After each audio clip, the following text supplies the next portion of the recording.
"You have no right to be here, old man," my daughter's mother-in-law Debra hissed at me. "This is my son's house now. Emily is the owner."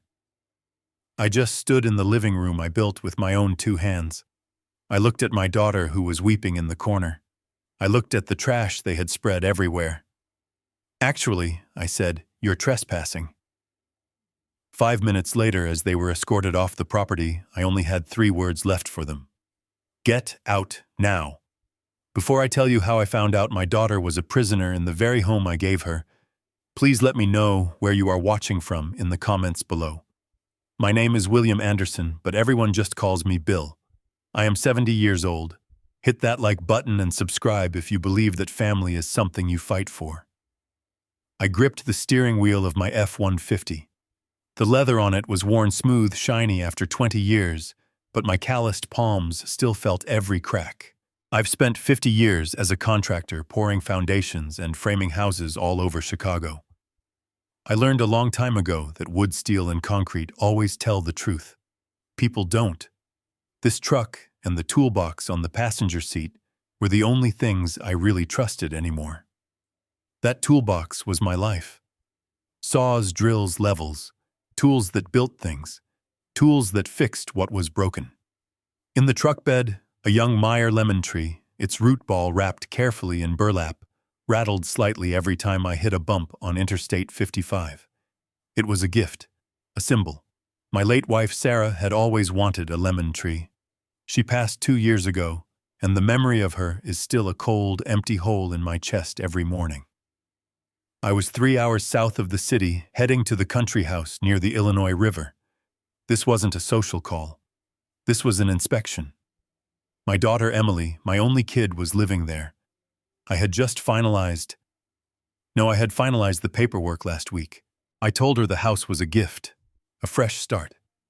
But deep down I knew it was meant to be an escape from her husband Jason. I, unlike Sarah, never trusted that punk. He has the smile of a politician and the ethics of a weasel.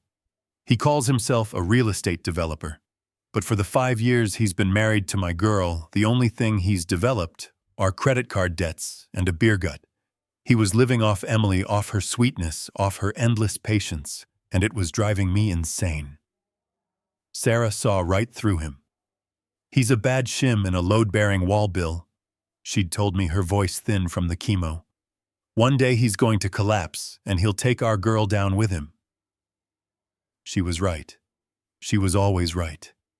When she passed, Emily's grief nearly broke her. And Jason, instead of being her foundation, was an anchor pulling her under. So I acted. I cashed out the retirement fund Sarah and I had built. $150,000. I bought that little house a bank foreclosure, and I spent 6 months rebuilding it with my own 2 hands. New roof, new PEX plumbing, new oak cabinets, new hardwood floors. I poured my sweat, my blood, and my grief into that place. I wanted it to be perfect. A fortress. A place to protect my daughter from the world, and more importantly, from her husband. I had lied to Emily. I told her I had business in Chicago this week. I wanted to show up unannounced. I wanted to see how they were living. I wanted to see if Jason was trying to sell the copper plumbing for scrap. I turned off the highway onto the long gravel driveway. There it was. The zoysia grass, green and thick, the grass I'd just paid $5,000 to have sodded. The white picket fence I'd painted myself, post by post. And then I slammed on the brakes. The F-150 skidded on the gravel, dust kicking up. I blinked, rubbing my eyes. I thought the grief was making me see things. But it was real. A recreational vehicle. No, that's too kind. It was a rolling tomb. A 1980s Winnebago rust eating through the wheel wells. One side was crumpled, a window replaced with duct tape and a trash bag. And it was parked. Dear God, it was parked right on top of my perfect zoysia lawn. 2 deep, muddy ruts like scars were carved into the green sod. But that wasn't all. Trash. Bud Light cans, plastic bags, and greasy pizza boxes were strewn from the RV's door all the way to the front porch. The cedar porch I had spent a week sanding and sealing. A rage started to build in my chest. It wasn't hot. It was a cold burn. I killed the engine. The silence of the Illinois countryside was shattered by the slam of my truck door. I stalked across the lawn, trying not to look at the muddy tracks. I reached back onto the passenger seat and grabbed the heaviest tool I owned, my 28-ounce framing hammer. Not because I planned to use it. Not yet. But because the foundation of this day, the foundation of the peace I tried to build for Emily had just cracked, and I needed the familiar weight of that hammer in my hand. I stalked up the porch steps. My boots hit the cedar planks with a heavy rhythmic thud. Each step was a hammer blow. The front door. The solid oak door I'd spent a weekend hanging, the one I'd fitted with a $500 Medico security lock, was wide open. Not just unlocked. Wide open. The carelessness of it made my blood boil. It was a message. It said, "We don't care." It said, "This isn't yours anymore." Anyone could walk right in. A raccoon, a burglar, or worse, a 70-year-old father-in-law. I stopped at the threshold, my hand tightening on the hammer. I could smell it. A thick, sour wave of odors hit me. Stale tobacco, old grease, the unmistakable stench of unwashed bodies, and underlying it all the sharp chemical smell of nail polish. Then I heard the sounds from inside. It wasn't laughter. It wasn't the happy sound of a daughter settling into her new home. It was shouting. A woman's voice, shrill, sharp, and dripping with contempt. A voice I instantly recognized, though I'd only heard it twice at Emily's wedding and her rehearsal dinner. Debra, Jason's mother. "What is wrong with you? Are you trying to break all my good plates? You useless thing." Another voice, smaller, broken. A voice I knew better than my own heartbeat. "I'm sorry. It slipped." It was Emily. My daughter. I didn't hesitate. I barged in. I didn't knock. I didn't need to. I moved past the entryway I had tiled myself. The kitchen. Dear God, my kitchen. I spent $30,000 on that kitchen. I had argued with the supplier for a week to get that specific cut of Ubatuba granite. I had installed the custom oak cabinets myself, ensuring every joint was perfect, every door flush. It was a war zone. Dishes. Not one or two. A mountain of them. They were piled high in the stainless steel sink, overflowing onto the granite, caked with dried ketchup and God knows what. Greasy fast food wrappers littered the floor I had tiled. And there, in the middle of the filth, was my daughter.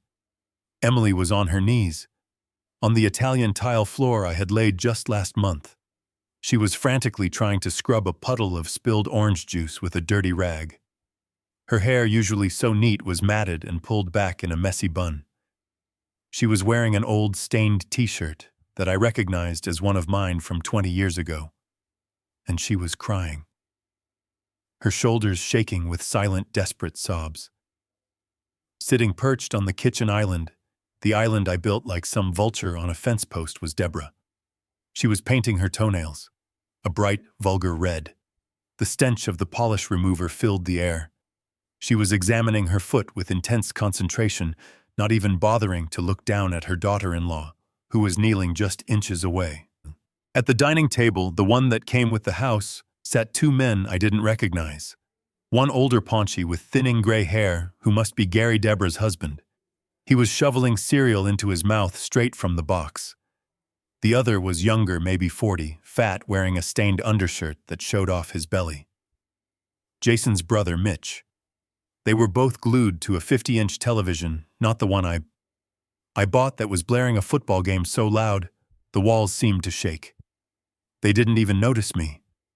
They were treating my daughter like a servant, like a dog, in the house I built, with my wife's money.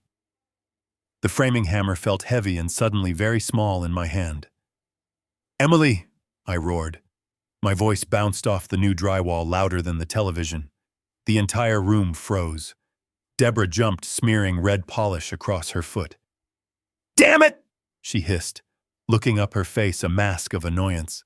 The two men at the table snapped their heads around their faces, slack with surprise, mouths still full of cereal. Emily looked up. Her face was streaked with tears and grime. When she saw me standing there in my work overalls, hammer in hand, I expected relief. I expected her to run to me. I didn't see relief. I saw pure animal terror. Her eyes widened, and she actually shrank back as if I were the threat. "Dad, what the hell is happening here?" I repeated. My voice was low now. It was the voice I used on job sites right before I fired someone. It was cold as a Chicago winter. Jason was the first to move. He scrambled out of the living room where I assume he'd been hiding, buttoning his shirt. He always was a cockroach scuttling away when the lights came on. His usual fake politician's smile was plastered on his face, but it didn't reach his eyes. His eyes were darting everywhere, from the hammer in my hand to my furious expression, to his mother, and back to me. "Dad! Art, wow, what a surprise, we weren't expecting you." He tried to spread his arms for a hug. I raised my free hand, the one not holding the hammer, and stopped him in his tracks. "Don't call me Dad. I'm not your dad. Answer the question. What is going on?" I pointed the hammerhead toward Emily, who was still frozen on the floor. "Why is my daughter on her knees crying?" "And why?" I jerked my chin toward the dining table. "Is your entire family in this house?" Jason swallowed. I could see the sweat pop up on his forehead. He started to stammer, trying to assemble his lies. "Art, look, it's a terrible misunderstanding. My parents, we were evicted," Debra cut in. Her voice was no longer the sharp hiss I'd heard earlier. It was now sickeningly sweet, dripping with false sympathy. She slid off the island, walking toward me, waving her wet-nailed hands in the air to dry them. "Oh, Mr. Morgan, thank goodness you're here. You see, we've had the most terrible run of bad luck." "Bad luck," I repeated. My voice was flat. It wasn't a question. It was an accusation. "Yes." Jason latched onto the word, his voice getting stronger as the lie took shape. "Our landlord, he went bankrupt or something. The bank seized the building. They gave them 24 hours to get out. Can you believe that? 24 hours? It was a lie. I could smell it. A well-rehearsed lie. A good contractor can spot a warped 2x4 from a mile away. I can spot a lie just as easily. And this one was worse than a cheap waterlogged piece of pressboard. The truth, I figured, was that they hadn't paid rent in months. And my brother Mitch," Jason continued, pointing to the oaf at the table, who was now trying to look pathetic. "His apartment. It caught fire. A terrible electrical accident. He lost everything." "Is that right?" I said, my voice heavy with sarcasm. "An eviction and a fire. On the same day. What a hell of a coincidence." Debra put a hand over her heart, feigning distress. "Mr. Morgan, we know this is sudden, but we're family. And Emily..." She shot a look at my daughter, a look as sharp and cold as a razor. She was so kind. She insisted we stay here. She begged us. Another lie. A blatant, disgusting lie. "It's just for a few weeks," she added, her voice syrupy. "Just until we can find a new place. Just to get back on our feet." "A few weeks?" Yes, Jason said, nodding vigorously. "A very short time. They just needed a roof over their heads. We couldn't let them sleep in that RV on the street, could we?" I turned my gaze to my daughter. She had finally managed to stand up, but she wouldn't look at me. She was wringing the dirty orange juice rag in her hands. "Emily, is this true?" Emily nodded weakly, her head bowed. Tears dripped off her chin onto the floor. "Yes, Dad," she whispered. They had nowhere to go. I couldn't let them be homeless. I'm sorry I didn't tell you. It all happened so fast."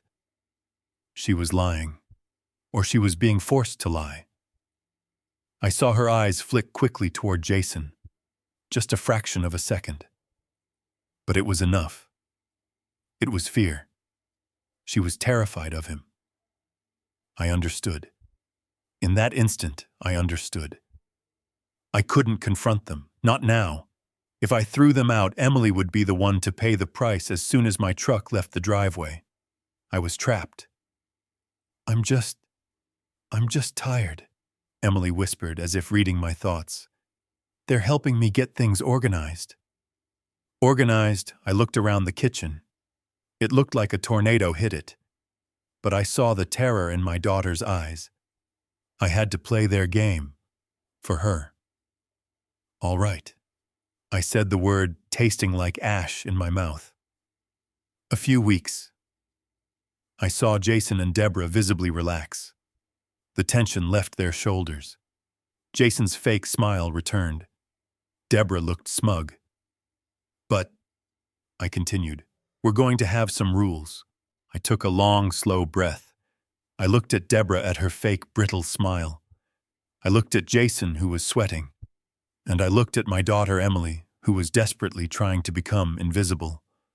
"A few weeks," I said, letting the words hang in the air. "All right, a few weeks." I saw Jason and Debra share a look of triumph. They thought they'd won. They thought the old man had backed down. "But," I continued, "while you're here, that thing." I pointed out the window at the rusted Winnebago that was bleeding oil onto my $5,000 lawn. "Get it off the grass. Right now. I don't care where you put it. Park it on the street. I don't want to see it." Debra's face tightened, her victory souring. "Well, it's not hurting anything. Get it off my lawn." Jason, seeing the look in my eyes, immediately panicked and waved his hands. Yes, of course, Bill, right away, Mitch," he yelled at his brother, who was still focused on the TV. "Mitch, you hear him? Move the damn RV now." Mitch grunted, clearly annoyed, and grabbed a set of keys, letting the screen door slam behind him. I wasn't finished. "And another thing," I said, my voice low and steady. "I was just walking past the guest bathroom. The faucet is leaking. I heard it dripping." This was a lie. A bold-faced lie.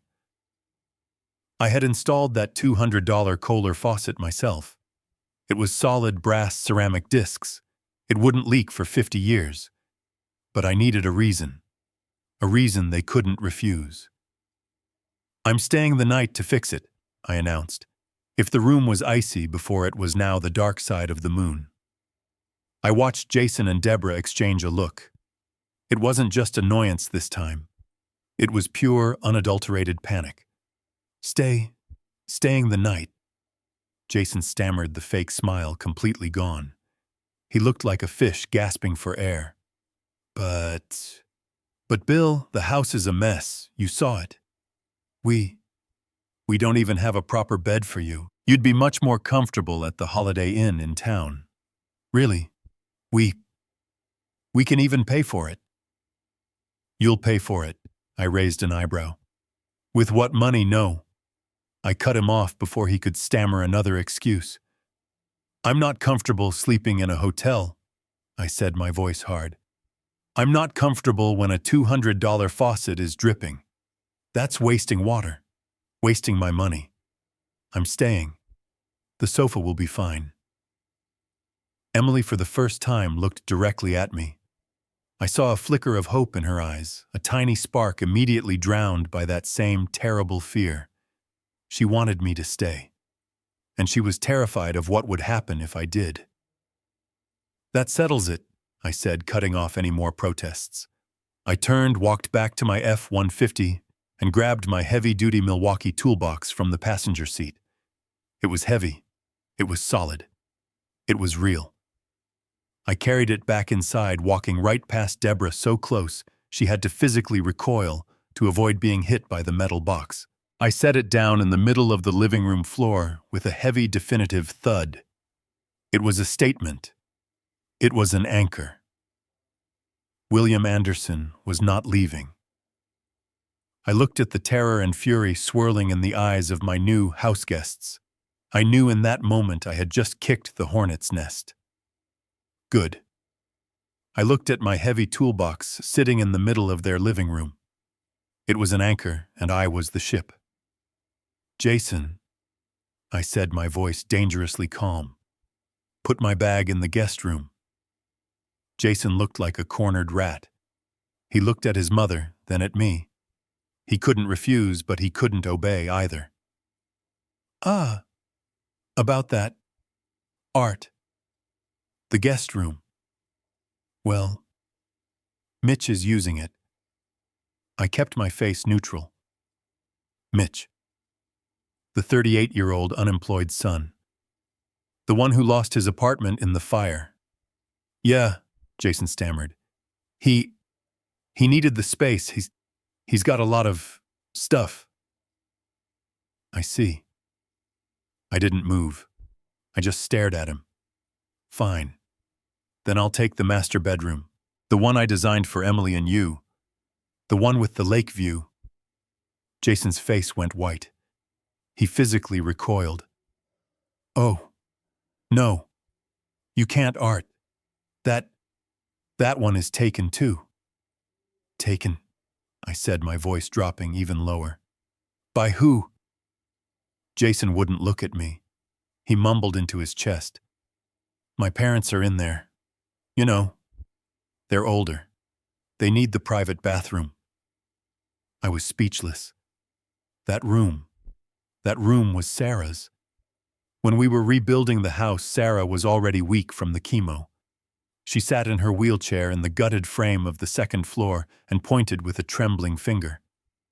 I want the window there, Art, she had whispered. Right there. I want to see the sunrise over the water. I built that window for her.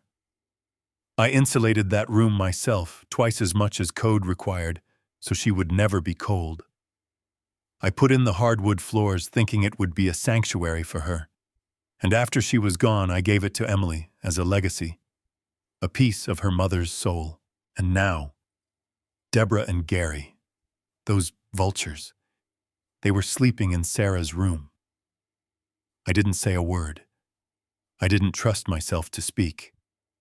I pushed past Jason, my shoulder checking him hard as I went by. Art, Dad, wait, he called out, scrambling after me. I ignored him. I stalked up the stairs I had built. My boots were heavy on the oak treads. I reached the landing and went straight for the master bedroom door. It was closed. I didn't knock. I threw the door open. It hit the wall with a crack. A wave of stale, cheap tobacco smoke hit me in the face. It was suffocating. Debra and Gary had turned Sarah's sanctuary into a roadside motel room. A filthy one. Dirty clothes were thrown over the beautiful linen armchair Sarah had picked out. An ashtray overflowing with cigarette butts was balanced precariously on the windowsill right by Sarah's lake view. A small, crappy television was set up on the dresser I had hand-finished a game show blaring. But that wasn't the worst of it. The thing that made my vision go red was the wall opposite the bed. The wall where I had hung a large framed photograph of Sarah and me on our wedding day. Sarah young, beautiful, laughing into the camera. The first thing Emily was supposed to see every morning. It was gone. In its place, hanging crookedly from the nail, was a cheap velvet painting of dogs playing poker. I scanned the room, my rage so cold, it felt like ice in my veins. And then I saw it. My wedding photo. Our wedding photo. It was on the floor, in a corner, face down, tossed aside next to a pair of Gary's dirty socks. This wasn't just disrespect. This wasn't just an invasion. This was a desecration. They were literally wiping Sarah's memory from the room. I clenched my fists so hard my knuckles cracked. I turned around, my face a mask. Jason was standing right behind me, pale and panting. I walked right past him, not touching him, not looking at him. I walked back down the stairs, each step a controlled descent. I stood in the living room. I looked at the sofa. I looked at the half-inflated air mattress in the corner. I turned to Jason, who had followed me down. "So," I asked, my voice completely devoid of emotion, "where do I sleep?" Jason, trembling, pointed. He pointed to the sofa. "Emily and we're on the air mattress. You can have the sofa." The sofa, in the house I built, while strangers slept in my wife's bed. I nodded. "Fine," I said. "The sofa it is." But as I looked at him, he didn't see my anger. He only saw that I had agreed. He didn't realize that the fight wasn't over. It had just moved underground. I didn't say anything to Jason. I didn't say anything about the sofa. I just turned my back on him.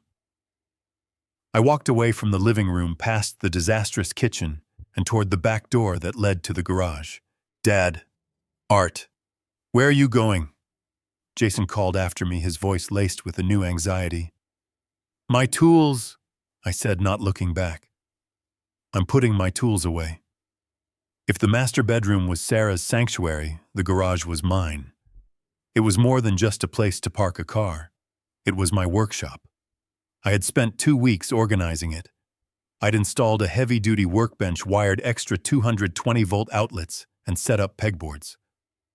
My tools, my $15,000 collection of Milwaukee power tools that I had spent a lifetime acquiring, were hanging there. Each drill, each saw, each wrench had its place. It was clean. It was organized. It was mine. I opened the door to the garage. The stench hit me first. It wasn't just old oil or sawdust. It was a wave of stale beer body odor and the unmistakable skunky smell of marijuana. I flipped the light switch. My heart sank. My garage, my workshop. It was gone. Mitch, the 38-year-old brother, had turned my sanctuary into his personal dump. He had dragged a filthy mattress, stained and bare, into the corner where my main workbench stood. A small buzzing mini-fridge was pushed against the wall, surrounded by a mountain of empty beer cans and fast food bags. A small greasy television sat on top of my rolling tool chest. And the floor. The clean, sealed concrete floor I had just polished. It was covered in ash, spilled beer, and God knows what else. But that wasn't the worst of it. He was using my brand new $500 heavy-duty steel sawhorse as a footrest. His muddy boots were propped up on it as he lay back on the mattress, watching TV. And my tools, my Milwaukee collection. The pegboard was half empty. My tools were scattered across the floor. My new cordless M18 drill was lying in the corner, near a half-eaten plate of something caked in what looked like dried chili. He hadn't just used them. He had violated them. I stood there, paralyzed by a rage so pure and cold it almost stopped my heart. Mitch finally noticed me. He looked up, his eyes red-rimmed and lazy from the weed and the beer. He didn't sit up. He didn't move his feet. He just smirked, a greasy, arrogant smile. "Oh. Hey, Dad," he slurred. "What you need?" My voice came out as a whisper. It was barely audible, but it cut through the sound of the blaring TV. "My tools." "Huh. My tools. Where are they?" Mitch waved a lazy hand toward the corner. "Oh, that old junk, it's over there in the corner. I needed the space, it was cluttered." Cluttered. My organized workshop was cluttered. He then had the audacity to prop his head up on one hand. "Hey, you got any cash? I'm out of beer. Jason said you were good for it." I looked at the corner he had pointed to. My precision drivers, my router, my circular saw, just piled up like firewood covered in dust. I felt something snap. I didn't say another word. I didn't confront him. I didn't yell. I simply turned around, stepped back into the house, and slammed the heavy fire door to the garage. The boom echoed through the entire house. It wasn't a slam of frustration. It was a declaration of war. This was not a family in need. This was an invasion. This was an occupation. And I was done being the victim. The tension in that house was thick enough to cut with a handsaw. It coated everything. After I slammed the garage door, Jason had rushed over, pale and stammering. "Dad, Art, look, I'll talk to Mitch. I'll get him to clean it up. I promise, just calm down.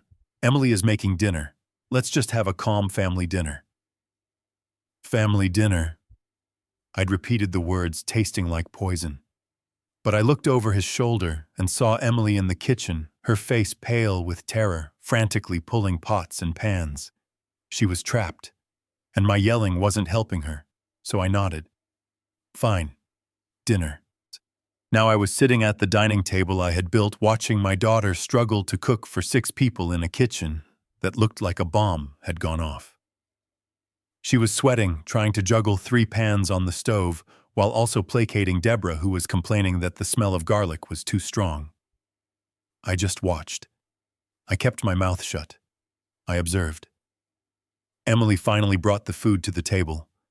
Roasted chicken and mashed potatoes. It was simple, but I knew it was all she had the energy to make. She served everyone first, her hands shaking slightly. Debra, Gary, Mitch, Jason, then me. She served herself last, barely taking anything. We ate in silence for the first few minutes. The only sounds were Mitch shoveling food into his mouth and the scraping of forks on the plates. Then Debra set her glass down, hard. "Emily," she said, her voice sharp, "get me a glass of water." Emily, who had just sat down, immediately stood up. "Yes, Debra, of course." "With ice," Debra called after her. "And don't be lazy with it. Fill it up." My jaw tightened. I watched Emily hurry back with the water, placing it carefully by Debra's plate. Gary, the father, who hadn't spoken more than 2 words since I arrived, finally chimed in. He poked at his chicken. "This is dry," he muttered. "My wife makes a better chicken." Debra nodded, chewing with her mouth open. "He's right. It's dry.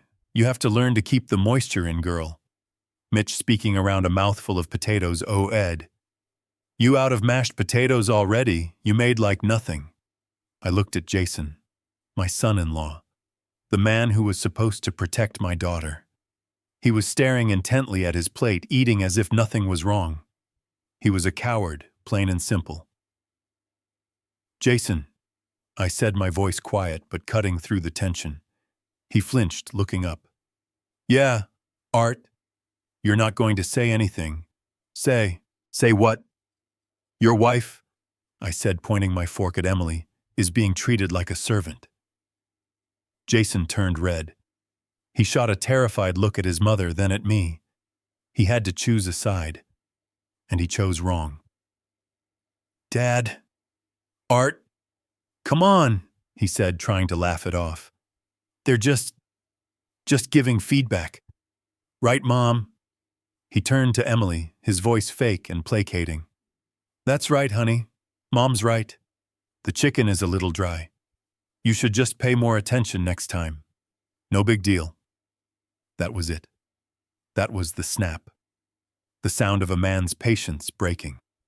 I didn't yell. I didn't have to. I slammed my flat palm down on the solid oak table. The crack was like a gunshot in the small room. The plates jumped. The water glasses sloshed.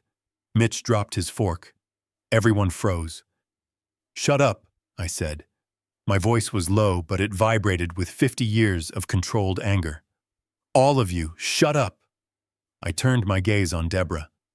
"Emily is the owner of this house. She is not your servant.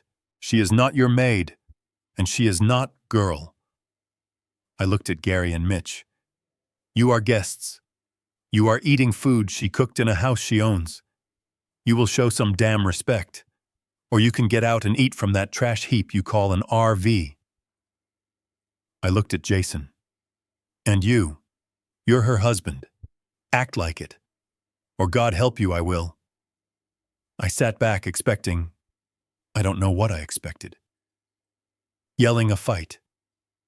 I expected Emily to look relieved. I expected a "thank you, Dad." I thought I was her hero. But the reaction that came was the most confusing, terrifying twist of the night.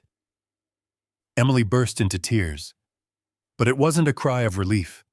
It was a wail of pure, unadulterated panic. She wasn't looking at Debra. She wasn't looking at Jason. She was looking at me. "Dad! Please!" she shrieked, covering her face. "Please, no! Stop! Don't do this! You're making everything worse!" I was stunned. I just sat there, my hand still stinging from hitting the table. Worse, how could I be making it worse? I was defending her. The fear in her eyes wasn't for her in-laws. It was for me. She was terrified that I was there, that I was intervening. It was in that moment, looking at my daughter sobbing in fear of me, that I realized I was completely wrong. I had misunderstood everything. This wasn't about a rude family. This wasn't about them overstaying their welcome. This was something else. Something much deeper and much darker. And my daughter was trapped in the middle of it, terrified I would find out what it was. The rest of that dinner was eaten in absolute suffocating silence. Emily's words, "You're making everything worse," echoed in my head, drowning out the sound of Mitch's chewing. I didn't understand. How was I the bad guy? I was protecting her. But the look of sheer terror she gave me, it wasn't terror of them. It was terror of me blowing their cover. I realized I was a bull in a china shop. I was a contractor trying to fix a delicate electrical problem by swinging a sledgehammer. I was doing it all wrong. When the meal was over, or rather when everyone had pushed their cold, dry chicken around their plates enough, Debra and Gary retired. They went upstairs, to Sarah's room. I heard the door close. Mitch slunk back to the garage, probably to his beer and his weed. Jason grabbed Emily by the arm. Not roughly, but possessively. He pulled her toward the air mattress in the corner of the living room. "We need to talk," he muttered. I watched them. They sat on the edge of the mattress, whispering furiously. I couldn't hear the words, but I saw Jason's gestures. He was placating her, rubbing her back, but his face was tight with anger. He was managing the situation. He was managing her. And Emily just nodded, crying silently, looking defeated. I was left alone. I didn't bother with the leaking faucet. It was a stupid excuse anyway. I grabbed a thin blanket from the linen closet, one of the few things that still smelled like home, and lay down on the sofa. I didn't sleep. I couldn't. I was 70 years old, lying on a lumpy sofa in a house I paid for, while my wife's memory was being desecrated upstairs, and my daughter was being held prisoner right in front of my eyes. I lay there all night, fully clothed, my boots still on, listening. I heard the springs of the air mattress creak. I heard Gary cough upstairs. I heard Mitch open the garage door at 3 a.m., probably for more beer. My rage from earlier had cooled. It had hardened into something else. Something cold, heavy, and sharp. It was the feeling I got right before a demolition. The moment you stop looking at the building and start calculating exactly where to place the charges. When the first gray light of dawn crept through the windows, I had a new plan. A better plan. I got up from the sofa. My back ached in 3 different places. I walked into the kitchen. The mountain of dishes was still there now, attracting flies.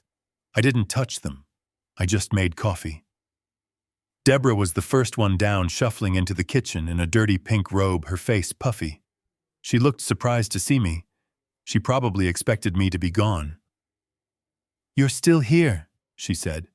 It wasn't a question. "I'm making coffee," I said, my voice neutral. Jason came out a minute later, his hair a mess. He saw me and tensed up, ready for another confrontation. This was my moment. I poured a cup of coffee and handed it to Debra. She looked at the cup, confused. "Jason, Debra," I said, my voice quiet. "I need to apologize." They both stared at me.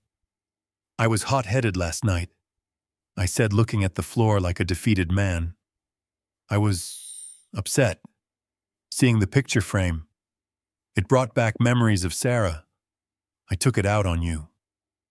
I watched them. Jason's posture relaxed. Debra's sour expression softened into a look of smug victory. I've been thinking all night, I continued. And Jason, you're right. Your parents are in trouble. Your family. And family should help each other. It was the most disgusting lie I had ever told. It felt like swallowing gravel, but it worked. Debra and Jason exchanged a look. The look. The one that said, "The old fool bought it. He's broken."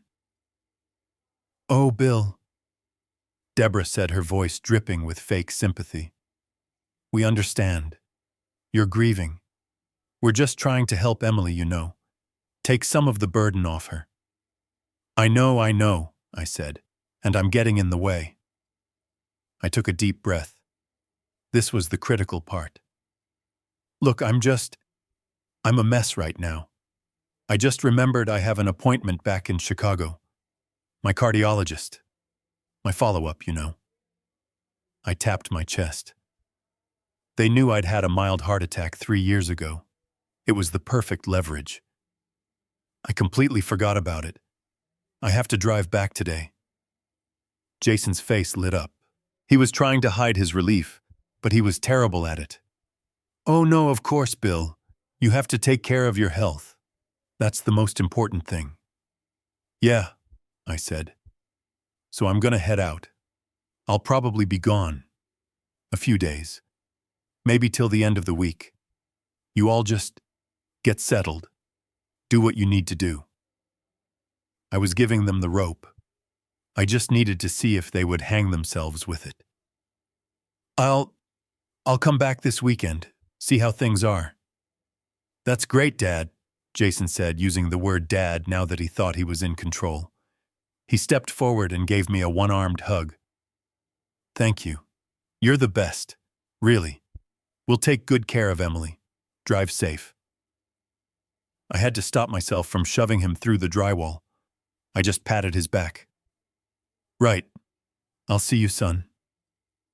I grabbed my toolbox. I didn't look at Emily, who was just emerging from the living room, her eyes wide with confusion and betrayal. She thought I was abandoning her. I couldn't look at her. If I did, I would have broken. I walked out the front door, got into my F-150 and drove away. I watched Jason and Debra waving at me from the porch, smiling their victorious smiles. They thought they had won. They thought the old man was gone. I drove down the gravel road, turned onto the main highway, and then I took the first exit. I didn't go north to Chicago. I went west toward Peoria. I wasn't going far. I didn't drive north to Chicago. I didn't even go east. I turned the F-150 west on I-74 and drove 30 miles to Peoria. It was a big enough city where I wouldn't run into anyone I knew, and it was in the opposite direction of my doctor's appointment. I wasn't going to Best Buy or Walmart. A contractor knows you don't buy professional tools from a hobby shop. You go to a specialty supplier. This was the same principle. I needed professional tools for a dirty job. I found what I was looking for, tucked away in an old strip mall, squeezed between a laundromat and a vape shop. The sign just said Peoria Spy and Security Solutions. The windows were tinted so dark you couldn't see inside. It was the kind of place you only go to when you're either paranoid or desperate. I was both. A small electronic bell tinkled when I opened the door. The place smelled like dust and new plastic. It was tiny, lined with shelves of strange gadgets, pens with wires sticking out, GPS trackers that looked like rocks, glasses with tiny lenses in the frames. A young man, maybe 30, with thin glasses and a bored expression, looked up from a workbench covered in wires and circuit boards. "Can I help you?" I walked straight to the counter. I didn't have time to browse. "I need the best hidden cameras you have," I said, my voice low. "I need them to be Wi-Fi enabled. I need to watch the live feed from my phone. And they must have clear audio." I put my calloused hands on the counter. "And I need 5 of them." The kid's bored expression vanished, replaced by a flicker of professional interest. He didn't ask why. I liked that about him. He just nodded. Home security, sir, or something. Else, something else, but says someone, I said. Right. He came out from behind the counter and led me to a locked glass case. Audio is key, he said. Most of the cheap stuff you find online has terrible audio, or it's illegal depending on the state. But since this is your property, we can talk about professional grade. He pointed to a few items that looked like junk. These are our best sellers. They look like everyday objects. The technology is in the adapter. He held up what looked exactly like an Apple USB phone charger. This one is simple. Plug it into any wall outlet. It functions as a real charger, so it's completely invisible. Records 4K video streams directly to your phone and the microphone. The microphone can pick up a whisper from 20 feet away. I nodded. That's good. What else? If you need a wider view, like for a living room or a larger bedroom, I recommend this. He pointed to a small black digital alarm clock. It's got a 180-degree lens night vision and the same audio specs. Sits on a nightstand or a dresser, nobody looks twice. I'll take 4 of the chargers, I said, and 1 of the clocks. He raised an eyebrow. That's a serious setup, sir. It's a serious situation. As he went to the back room to gather the boxes, a wave of disgust washed over me. I felt sick to my stomach. Here I was, William Anderson, 70 years old, a man who had built his reputation on honesty and hard work, and I was buying spy equipment to bug my own daughter's home. The home I gave her.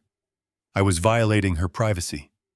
I was becoming the kind of sneaking, suspicious old man I always despised. But then the image from last night flashed into my mind. Emily on her knees scrubbing the floor. Debra painting her nails, calling her useless. The look of pure animal terror in my daughter's eyes when I, her father, had tried to defend her. She wasn't scared of them. She was scared of me making things worse. And I thought of Sarah. I thought of her face in the hospital, her last words to me.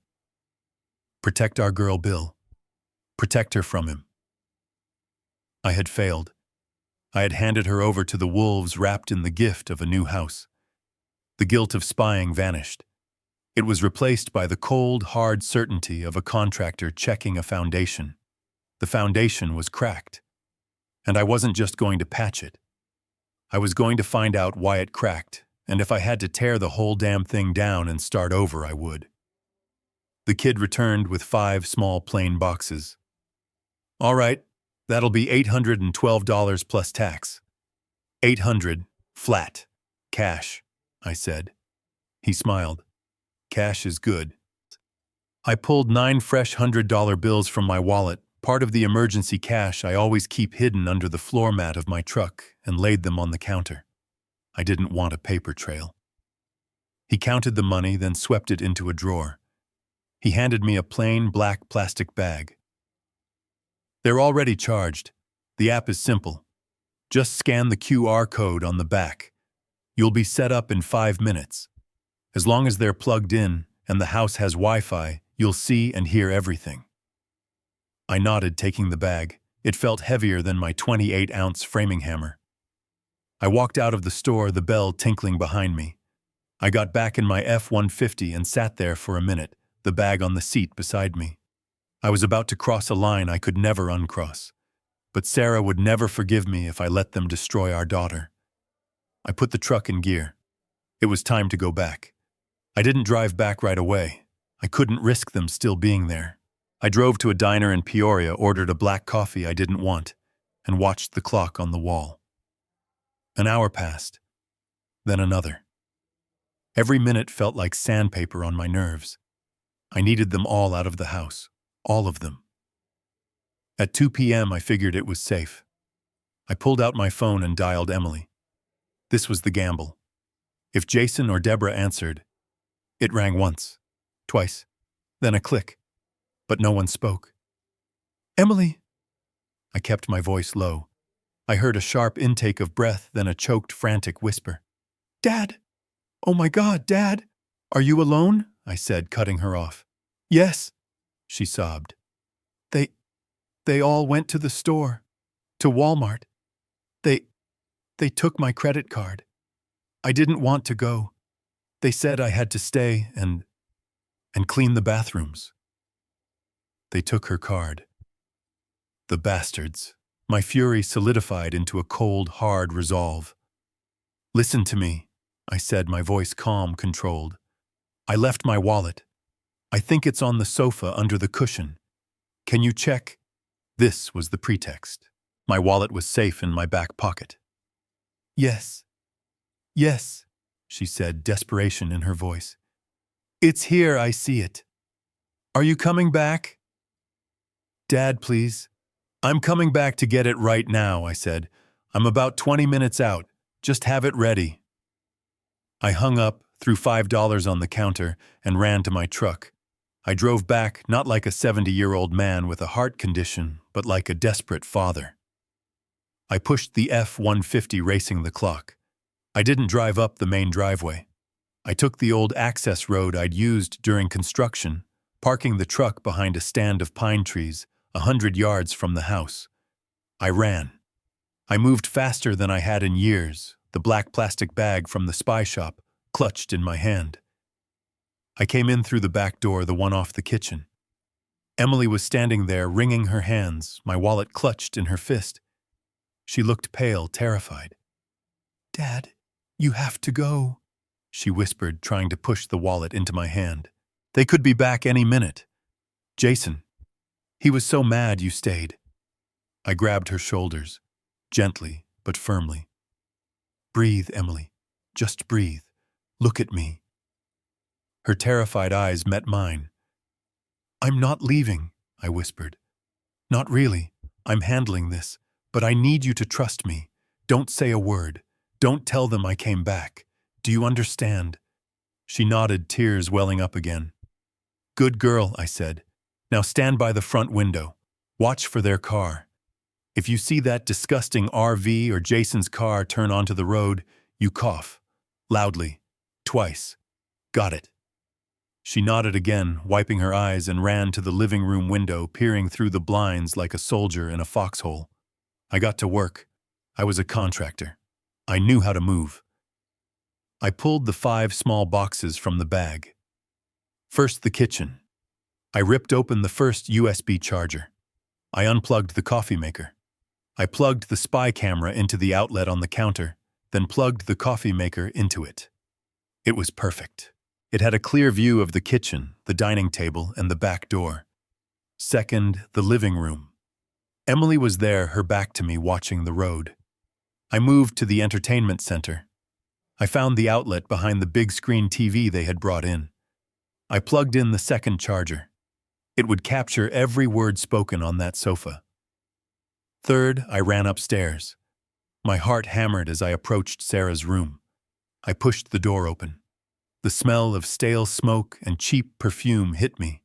I walked over to Debra's nightstand next to the overflowing ashtray. I unplugged her alarm clock and plugged in the new one. The digital numbers glowed to life. It looked identical. It was aimed right at the bed and the rest of the room. Fourth, the garage. I ran back down through the kitchen and into the garage. The smell of weed and old beer was stronger. Mitch was passed out on the filthy mattress, snoring. I didn't care. I found an outlet by the workbench he had defiled and plugged in the 4th charger. It was aimed right at his living space. I had one left, the 5th charger, the hallway. I plugged it into a low outlet near the front door, aimed at the staircase and the living room entrance. I was done. Maybe 4 minutes. Tops. Dad. Emily coughed.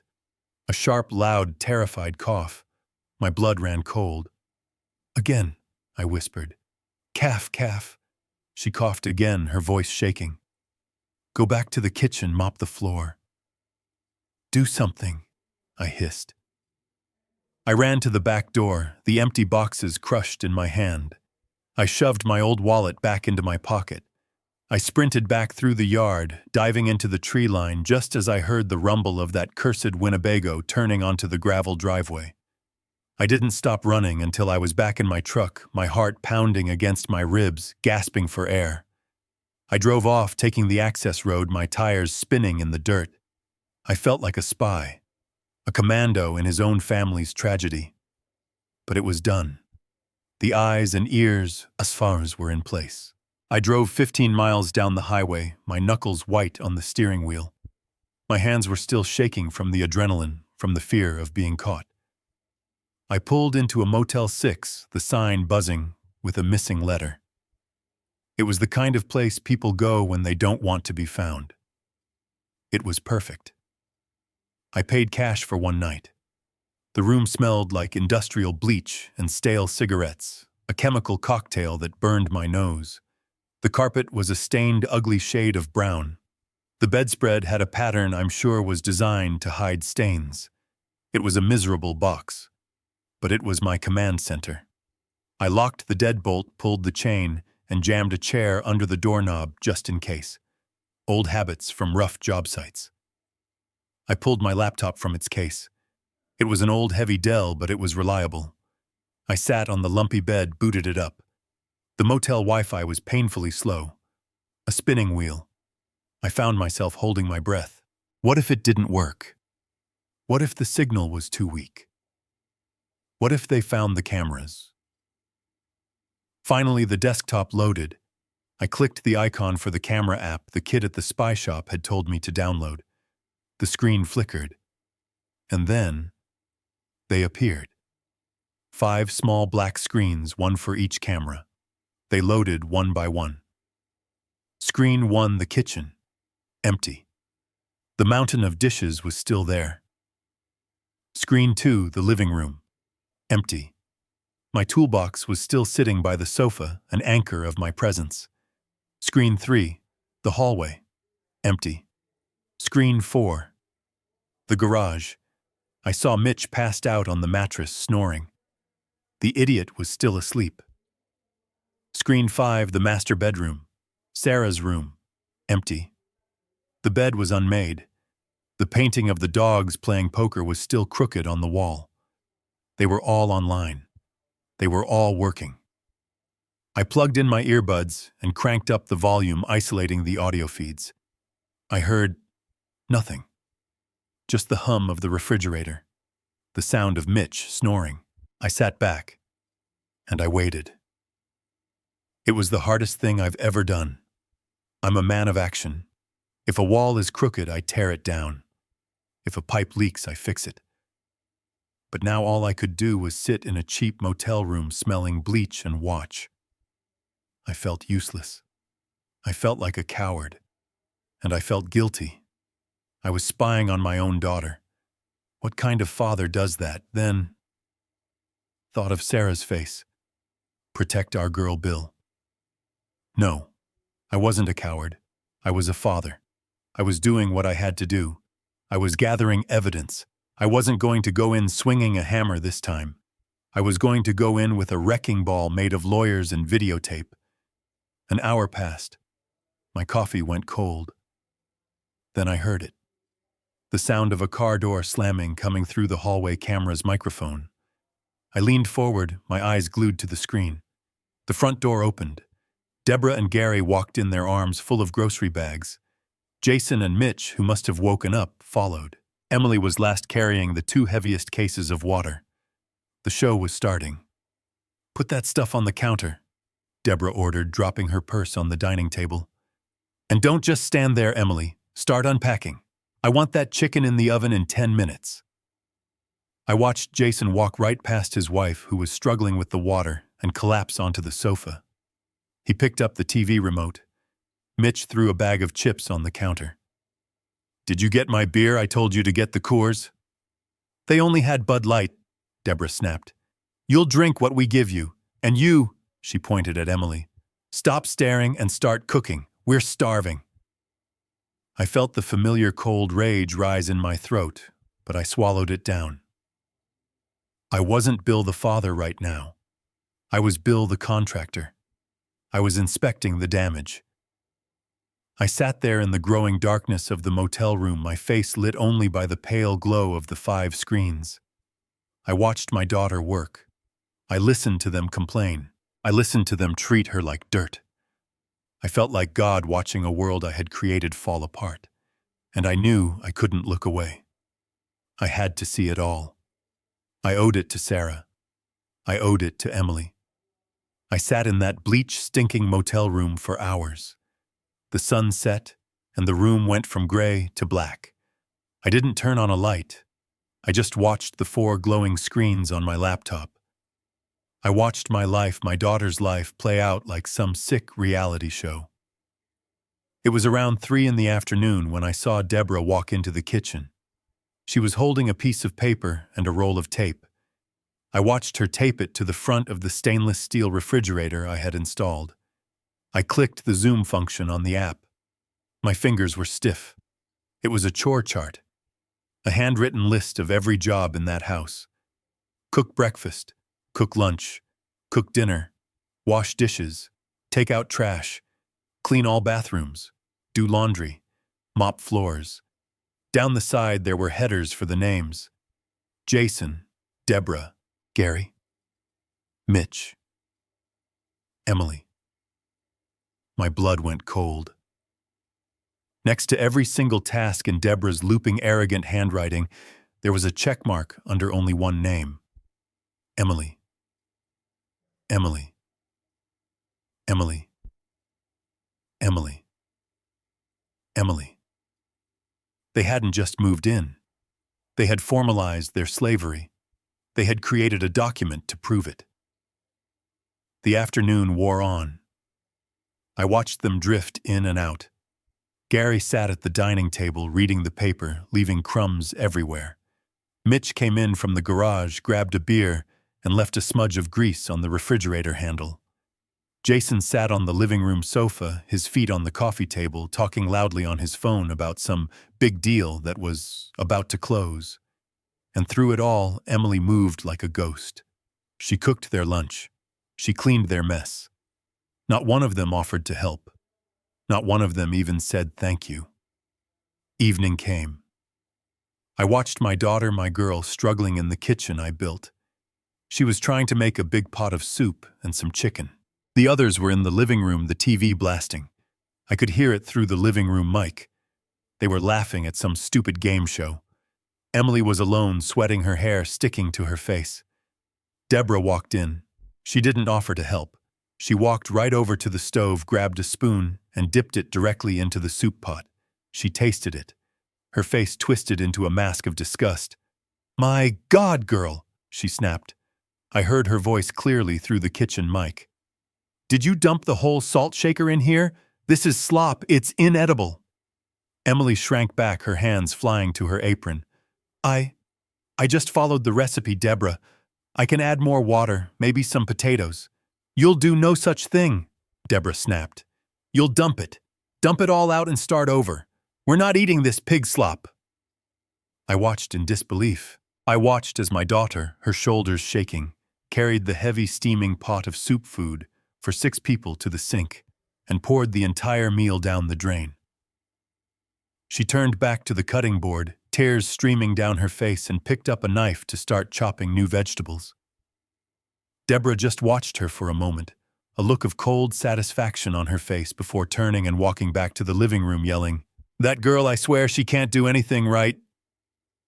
An hour later, the kitchen camera showed Emily, her face pale and streaked with tears, frantically trying to cook a second dinner. The garage camera feed crackled. I switched the audio. It was Mitch. He was standing at the door to the kitchen, holding a massive, greasy pile of clothes. He threw the bundle onto the clean kitchen floor I had just watched Emily mop. "Emily!" he yelled. She came running, wiping her hands on her apron, her eyes wide with fear. "What's this?" "That's my laundry, sweet cheeks," Mitch slurred. He sounded half drunk. "It's my work clothes. They're covered in grease. Don't you dare put them in the washing machine. You'll break it. You need to wash these by hand, in the utility sink. Get all the stains out." Emily just stared at the pile. It was disgusting. It was a pile of filthy rags. "Now," he commanded. "I need 'em for tomorrow." She looked back at the stove where the second attempt at dinner was clearly about to burn. She looked at the pile of filthy clothes. She didn't say a word. She just nodded, her eyes dead. She picked up the greasy bundle and carried it to the back porch to the utility sink. I watched her fill a bucket, her small frame struggling with the weight. This wasn't helping. This was humiliation. This was slavery. The hours crawled by. 9 p.m., 10 p.m. They ate the second dinner she made. This time they just complained that it was late. They left their plates on the table for her to clean. 11 p.m. Emily was washing the mountain of dishes. Midnight. She was scrubbing the floor again where Mitch had thrown his clothes. 1 a.m. The house was finally quiet. The living room camera showed the TV was off. The garage camera showed Mitch was passed out. The master bedroom camera, Sarah's room, was dark. I switched back to the kitchen feed. And there she was. My daughter. She never made it to her air mattress. She had fallen asleep sitting at the kitchen table, her head resting in her arms, right next to a half-folded pile of Mitch's now clean laundry. She was utterly alone, exhausted, a prisoner in her own home.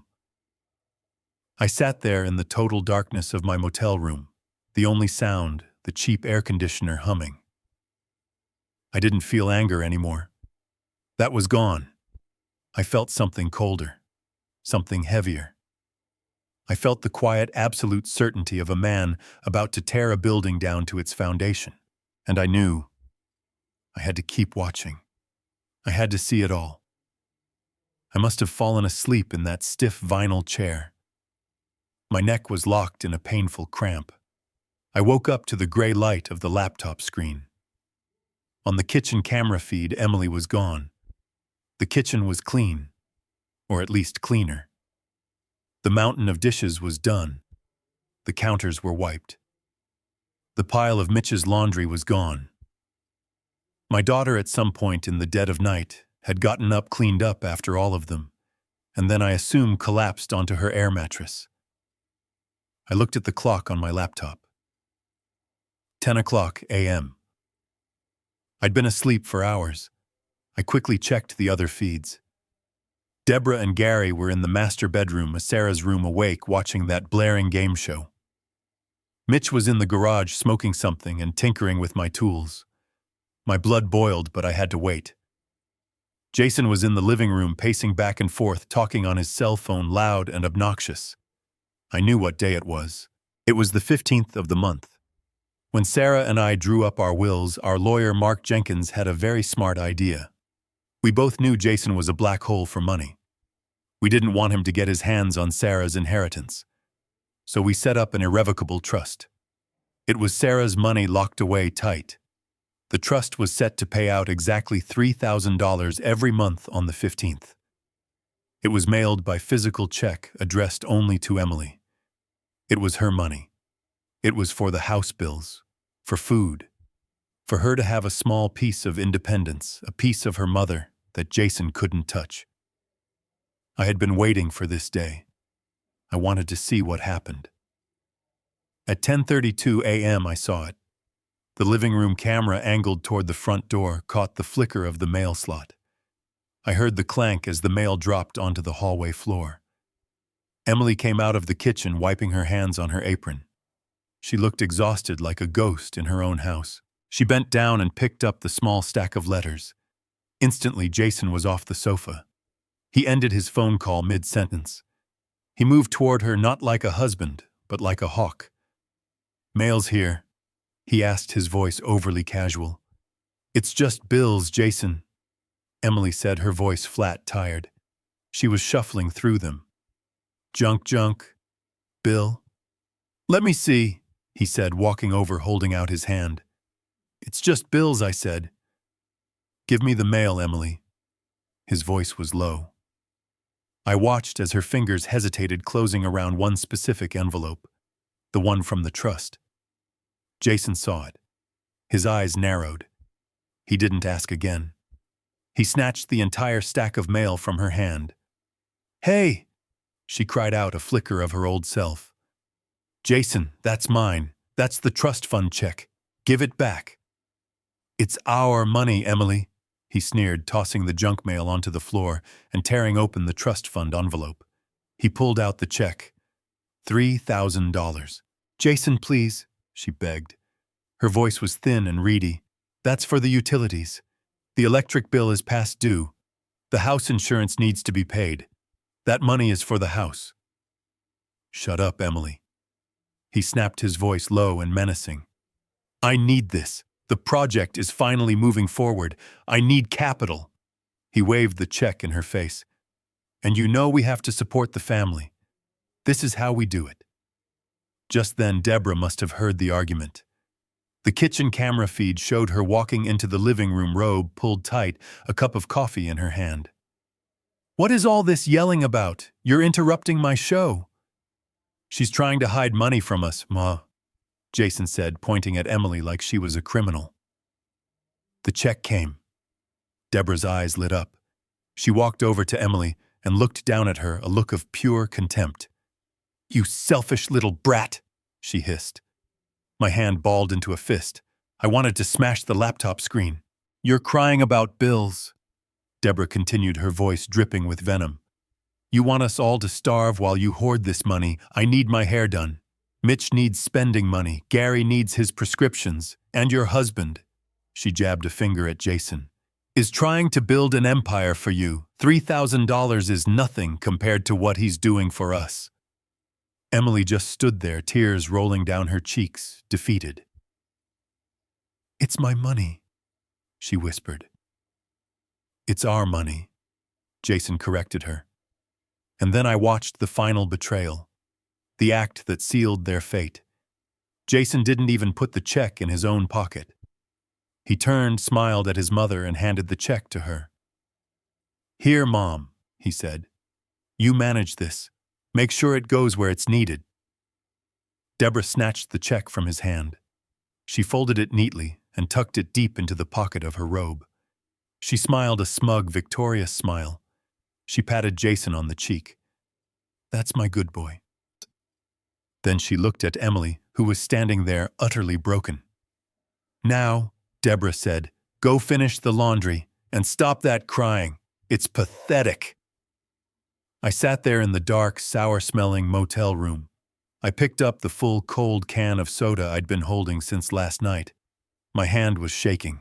I didn't throw it. I didn't yell. I slowly, deliberately crushed the can in my fist. Cold, sticky soda ran over my knuckles and onto the cheap bedspread. I didn't care. They hadn't just insulted my daughter. They hadn't just stolen her money.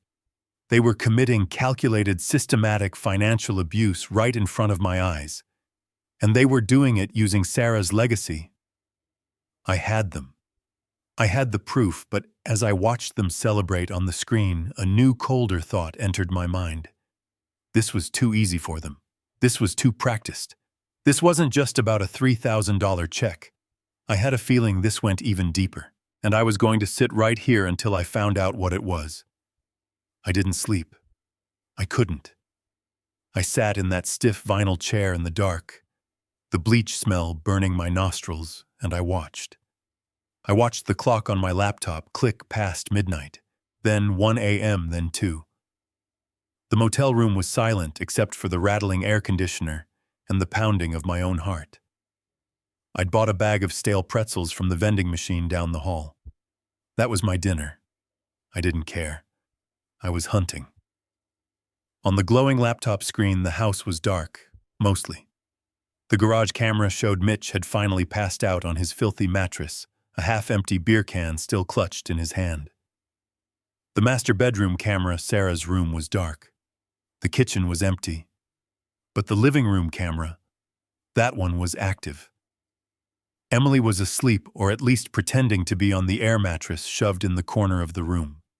She was just a small, still lump under a thin blanket. But Jason and Debra were awake. They were sitting close together on the sofa, my sofa in the dark. The only light came from the blue, flickering glow of the muted television. They were talking. And because of the high-sensitivity microphone in that USB charger I'd plugged in behind the TV, I could hear every single poisonous word. She's too weak, Debra whispered, her voice a low, raspy hiss. I watched her take a long drag from a cigarette, the cherry glowing bright orange in the dark. Smoking. Smoking in my house after I'd spent a month airing it out. She cried for an hour after you took that check, Debra continued. She'll get over it, Jason muttered. He sounded annoyed. She always does. She's soft. That's not the point, Jason. Debra snapped, her voice sharp. The point is that $3,000 a month is nothing. It's pocket change. It barely pays for my hair and Mitch's beer. It doesn't solve our real problems. She leaned in. The real money is in the walls. It's in the land. It's this house. My stomach tightened into a cold knot. You have to get the house, Debra commanded. I'm working on it, Mom, Jason hissed back, clearly agitated. It's not that simple. The old man, Bill, he's a problem. He's sniffing around. His little visit yesterday. That wasn't just a friendly drop-in. He was marking his territory. And Emily? What about Emily? She's terrified of him, Jason said. If I push her too hard, she'll run right to him. He hates me. You know he hates me. He'd find a way to stop it. Then you have to hurry up, Debra said. I watched her stub out her cigarette on a china plate left on the coffee table. Sarah's china. You have to do it before he comes back this weekend. Did you get the papers like I told you? Of course I got the papers, Jason said indignantly. He reached down beside the sofa and pulled up a worn leather briefcase. I watched him snap it open. He pulled out a thick stack of documents neatly folded. It's all here, he whispered, and I could hear the note of smug pride in his voice. I had my lawyer draft them last week. This one, he tapped the top document, is the durable power of attorney. It gives me control of all her finances. The trust check, her bank accounts, everything. Good. And the other one? Debra asked impatiently. This, Jason said, holding up the second document, is the backup plan, just in case she fights back. I leaned so close to the laptop screen my nose was almost touching it. I clicked the zoom function. The camera wasn't perfect, but it was good enough. I could read the cover sheet. My blood turned to ice. I read the words clearly: petition for conservatorship. Conservatorship. My mind reeled. That wasn't just stealing. That was something else entirely. That was taking away her life, her rights, her freedom, the way you hear about those celebrities being trapped by their own families. They weren't just planning to rob my daughter. They were planning to erase her. I sat there breathless, my heart hammering against my ribs. I heard Debra on the audio feed. She let out a low, satisfied laugh. A conservatorship. Jason, you are smart. She paused. And what's the plan? How do you get the little princess to sign her kingdom away? Jason smiled back. I saw it on the screen. It was the smile of a predator, all teeth. That's the easy part, he said, tapping the papers. I'll tell her they're business loan documents. You know, for my project. I'll tell her it's just a formality for the bank, that we're putting the house up as collateral for our future. And she'll sign, Jason said with chilling certainty. She won't even read the fine print. She trusts me. And once she signs, Jason whispered, I have full control. I own her, and I own this house. I kept listening. My heart was a heavy, cold stone in my chest. I couldn't breathe. I couldn't move. Conservatorship. The word echoed in the cheap motel room. They weren't just planning to steal her money. They were planning to steal her life. On the laptop screen, I heard Debra laugh, a dry, rasping sound like sandpaper. Good, she hissed. Once you have that power of attorney, you mortgage this house immediately. That night. Don't wait. This place.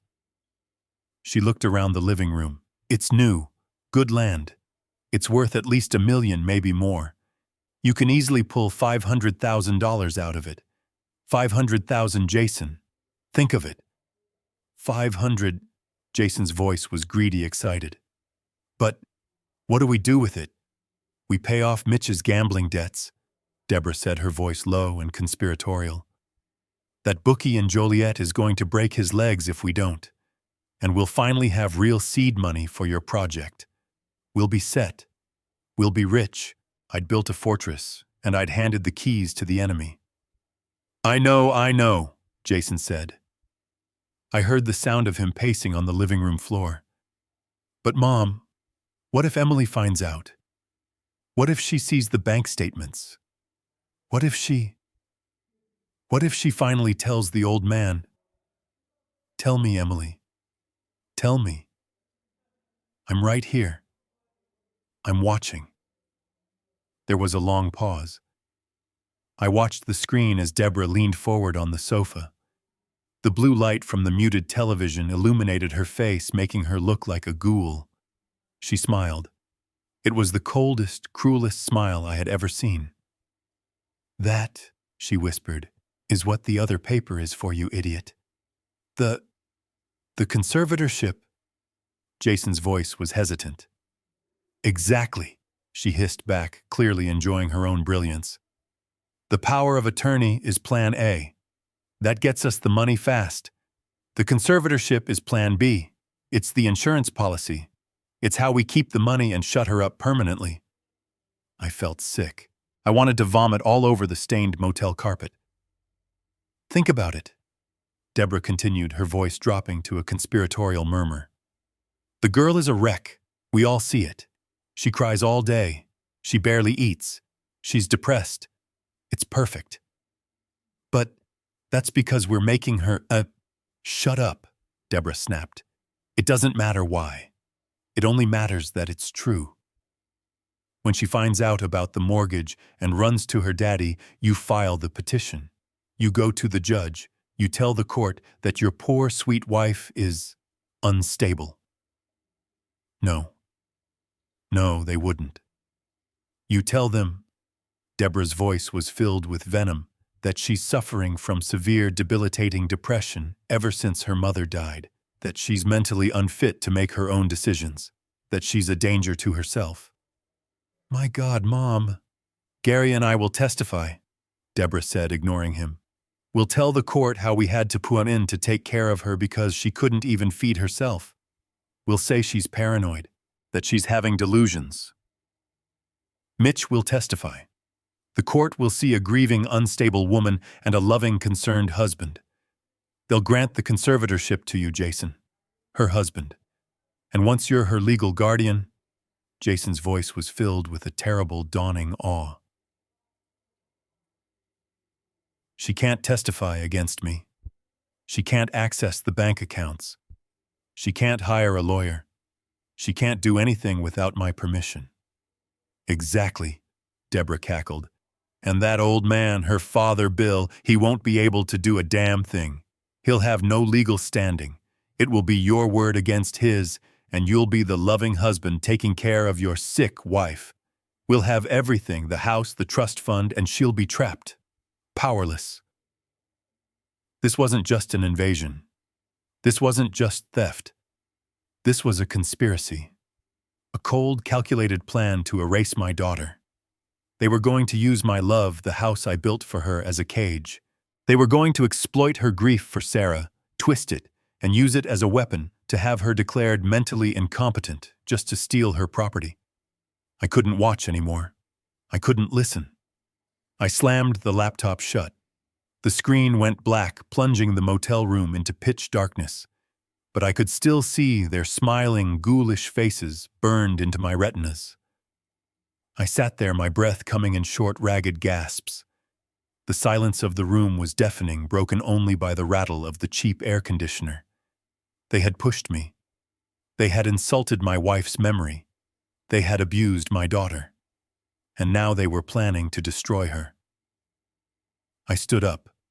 The cheap vinyl chair scraped loudly against the linoleum floor. You want a war? I whispered into the darkness. You want to fight a contractor in a house he built. I grabbed my truck keys from the nightstand. You're going to get one. I didn't sleep. I couldn't. I just sat in that stiff vinyl chair in the dark, the motel's bleach smell stinging my nostrils, and I watched. I watched the laptop screen until the battery died around 4 in the morning. I sat in the dark in that cheap, sour-smelling room. I didn't feel rage anymore. That was gone. What I felt was the cold, hard clarity of a contractor looking at a blueprint. The plan was crystal clear. It was a foundation plan, a structural plan, and I was the general contractor. At 6 a.m., just as the sun was turning the gray sky over the interstate to a dirty metallic pink, I picked up my phone. I didn't call the police. This wasn't a job for a cop. This was a job for an architect, a legal architect. I dialed a number I knew by heart, a number I hadn't called in 6 months. Mark Jenkins. He wasn't just my lawyer for 30 years. He was the man who helped me build the fortress that was now occupied by the enemy. He answered on the second ring, his voice gravelly with sleep. Art. It's 6 in the morning. Are you okay? Is it your heart? My heart's fine. Mark. I said, my voice low and steady. But I'm about to give someone else a heart attack. Listen closely, I don't have much time. Okay, he said. I heard the sound of him sitting up in bed, instantly alert. I'm listening. Mark, I said. Do you remember the irrevocable real estate trust we set up for Emily's house, the Sarah Carter Trust? There was a pause. I heard the click of a lamp on his end. The Sarah Carter Trust. Of course, Art. I drafted it. The one where you're the sole trust protector. Why, what's wrong? I looked out the motel window at the rusted-out car in the parking lot. I'm at a Motel 6 in Peoria.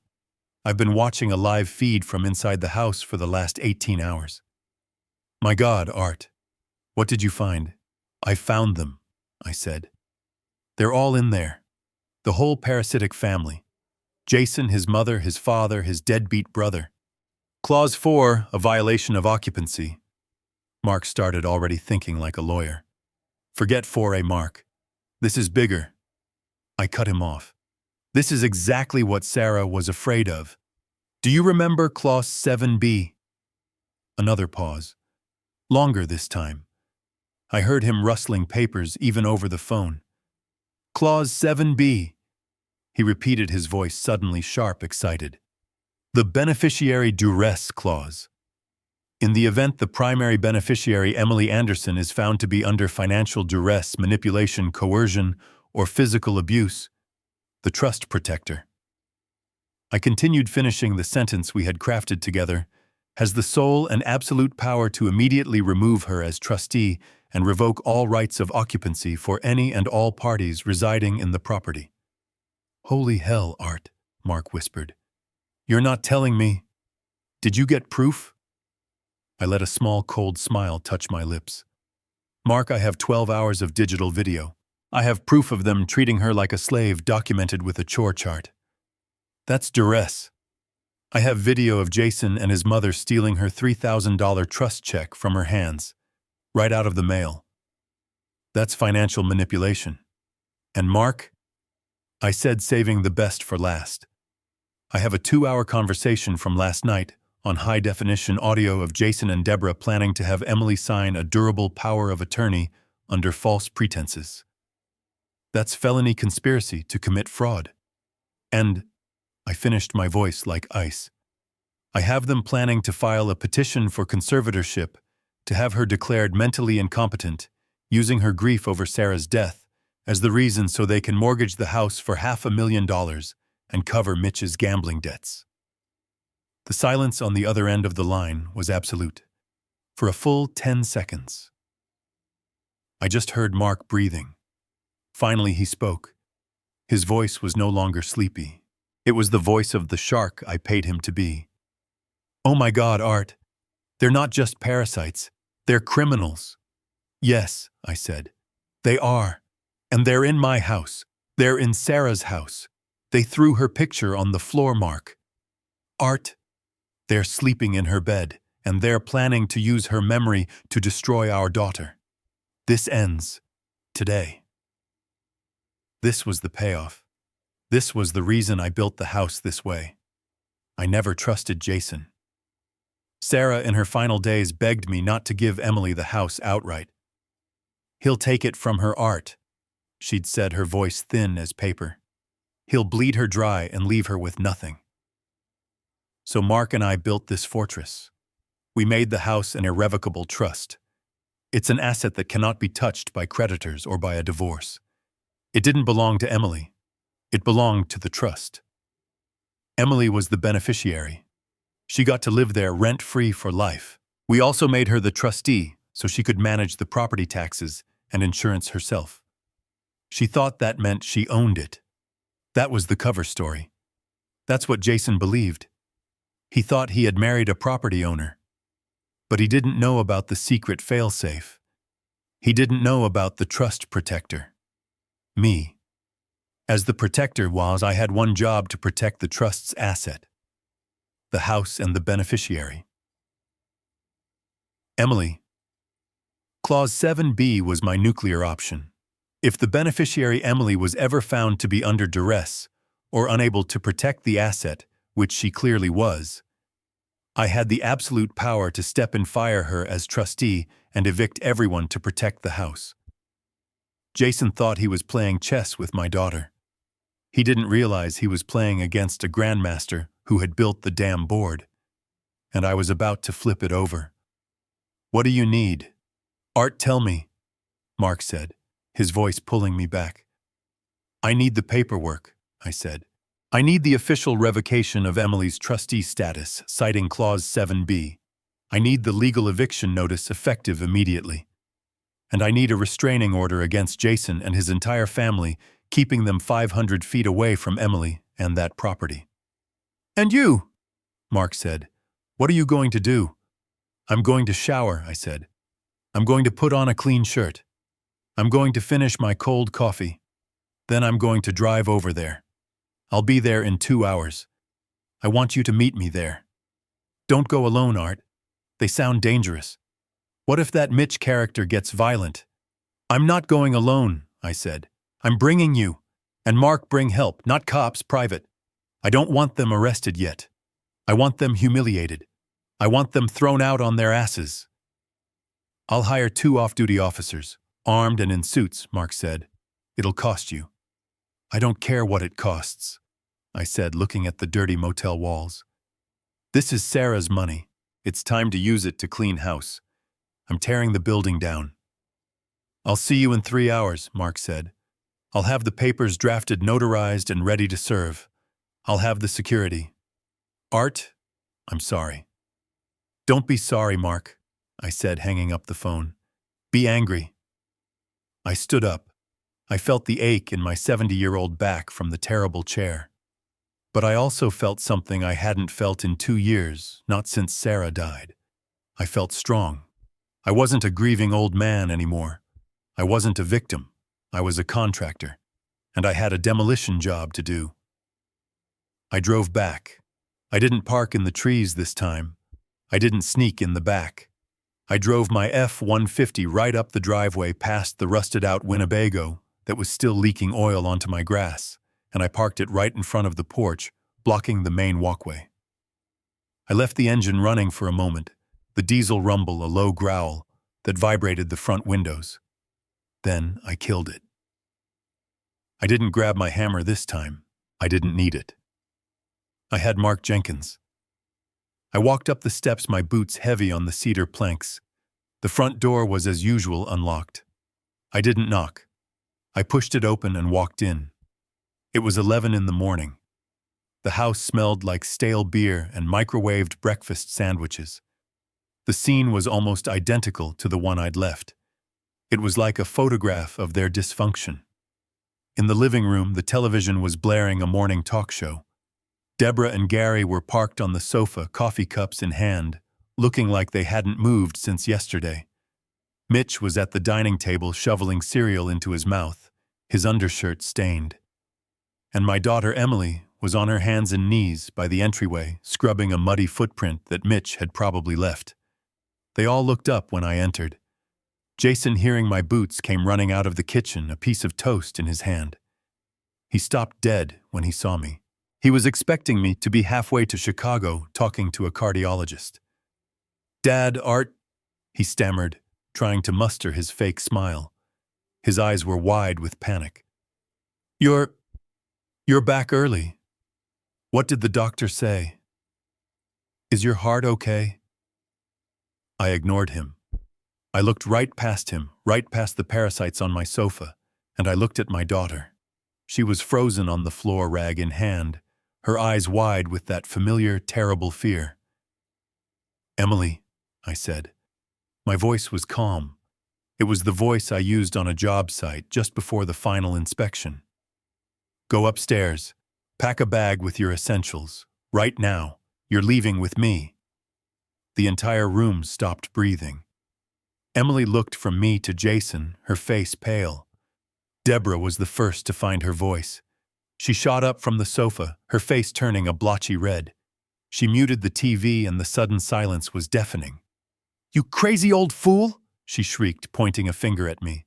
"What do you think you're doing? You can't just barge in here and give orders. You have no right. This is my son's house, Emily's house." Jason, seeing his mother take the lead, found his courage. He stepped in front of me, trying to be intimidating, puffing out his chest. "She's right, Art.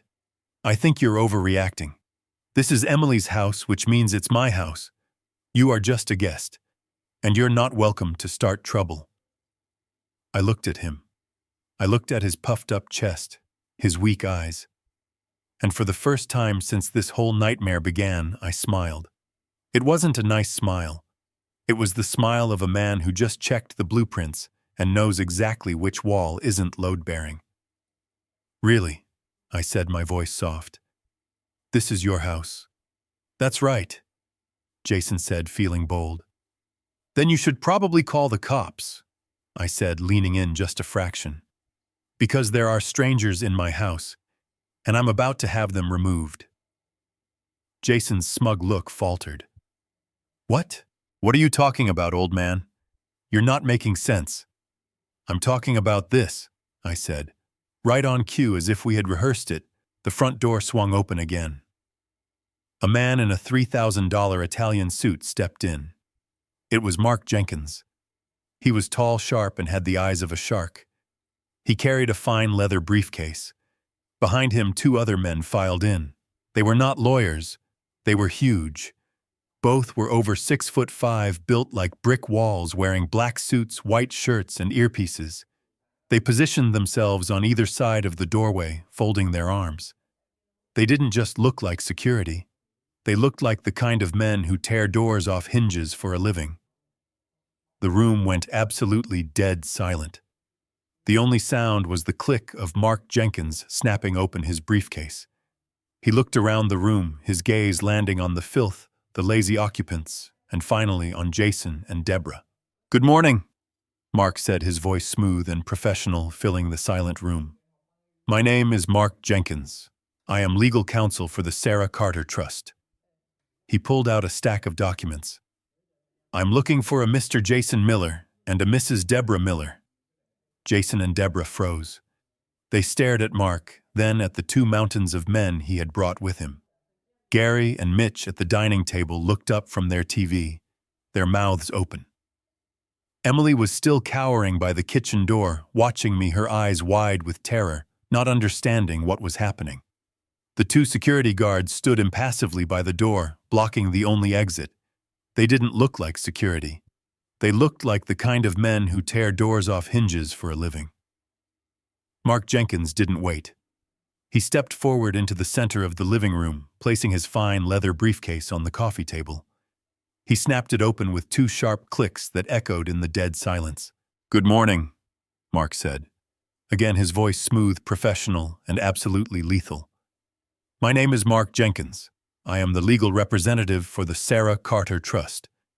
He looked directly at Debra, then at Jason.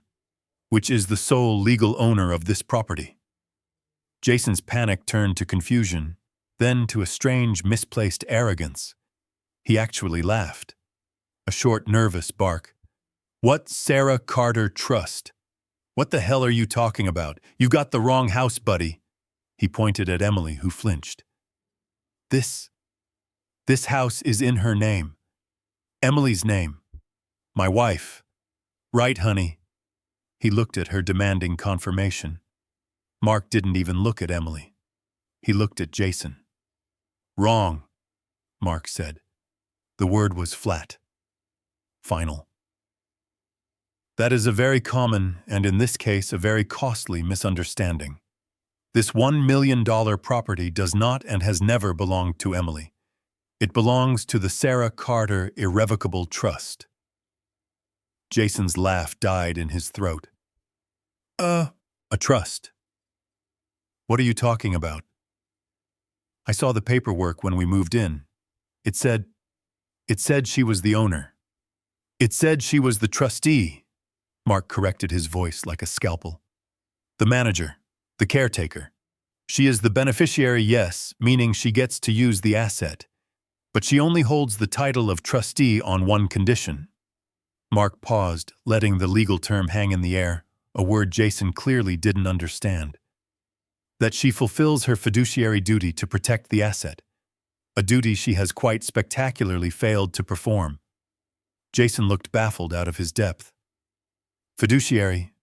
What? That's just lawyer talk. You can't just... He can, I said, stepping forward. It was my turn. I pointed up at the corner of the ceiling, where the black USB charger was plugged in, its tiny blue indicator light glowing innocently. And this, I said, my voice low, is how she protected it. Their eyes followed my finger. And that one, I pointed to the kitchen where another charger was plugged in near the sink. And that one in the hallway. I looked up the stairs toward my wife's desecrated bedroom. And Debra, the digital alarm clock, currently sitting on your nightstand. Debra's face went from blotchy red to a sickly pale white. She instinctively looked toward the stairs, her hand flying to her throat. You spied on us. You bugged us. That's illegal. We'll sue you. Illegal, I barked, cutting her off with a sharp laugh. You're trespassing on a property owned by a trust that I control. I can install whatever I want to protect my asset. And I'm so glad I did, because I heard some fascinating things. I looked at Debra. You were right about one thing. Emily is weak. Too weak to stand up to parasites like you who call her a useless thing while she's scrubbing your mess. Then I turned my eyes on Jason. And you were right about me. I'm just an old man, sniffing around, losing my mental faculties. I believe that was the phrase you used, the clueless old fool who was just in the way. I never said that. Jason stammered, his eyes wide with panic. You're twisting things. You're senile. You're crazy. Emily, tell him. Am I? I looked at Mark. Mark, show them how crazy I am. Mark didn't miss a beat. He pulled an iPad Pro from his briefcase. He tapped the screen. The glass reflected the terrified faces in the room. He turned it to face Jason and Debra. I believe this recording was made, Mark said, checking his watch, at approximately 2:17 a.m. this morning, in this very room, from that camera right there. He pointed to the USB charger behind the TV. He pressed play. The speakers on the iPad were powerful. Jason's own voice, low and conspiratorial, filled the living room. Video, Jason. I'm working on it, Mom. But the old man, Bill, he's a problem. He's sniffing around. Emily's terrified of him. Jason froze. His mouth opened, but no sound came out. He looked at his mother, whose face was a mask of pure, unadulterated horror. She knew what came next. On the screen, the video continued. Debra's hissing voice joined in. Video, Debra. Then you have to hurry up. Did you get the papers like I told you? Video, Jason, it's all here. This one is the durable power of attorney. This is the petition for conservatorship. I watched my daughter Emily. She was still by the kitchen door, covering her mouth, her eyes fixed on the screen. She was finally understanding. The fog of abuse was clearing. Mark let the video play. He let the most damning part fill the room. The part I had listened to in the dark motel room. Video Debra. That is what the other paper is for, you idiot. You go to the judge, you tell them she's suffering from severe debilitating depression ever since her mother died. That she's mentally unfit to make her own decisions. Video Jason. But that's because we're making her. Video Debra. Shut up. It doesn't matter why. It only matters that it's true. We'll all testify. The court will grant the conservatorship to you, Jason, her husband. And that old man, her father. He won't be able to do a damn thing. Mark pressed pause. The silence in the room was absolute. It was heavier than any concrete I had ever poured.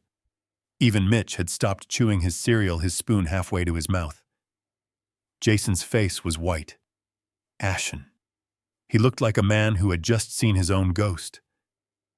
Debra was shaking her lipstick-smeared mouth, opening and closing silently, no sound coming out.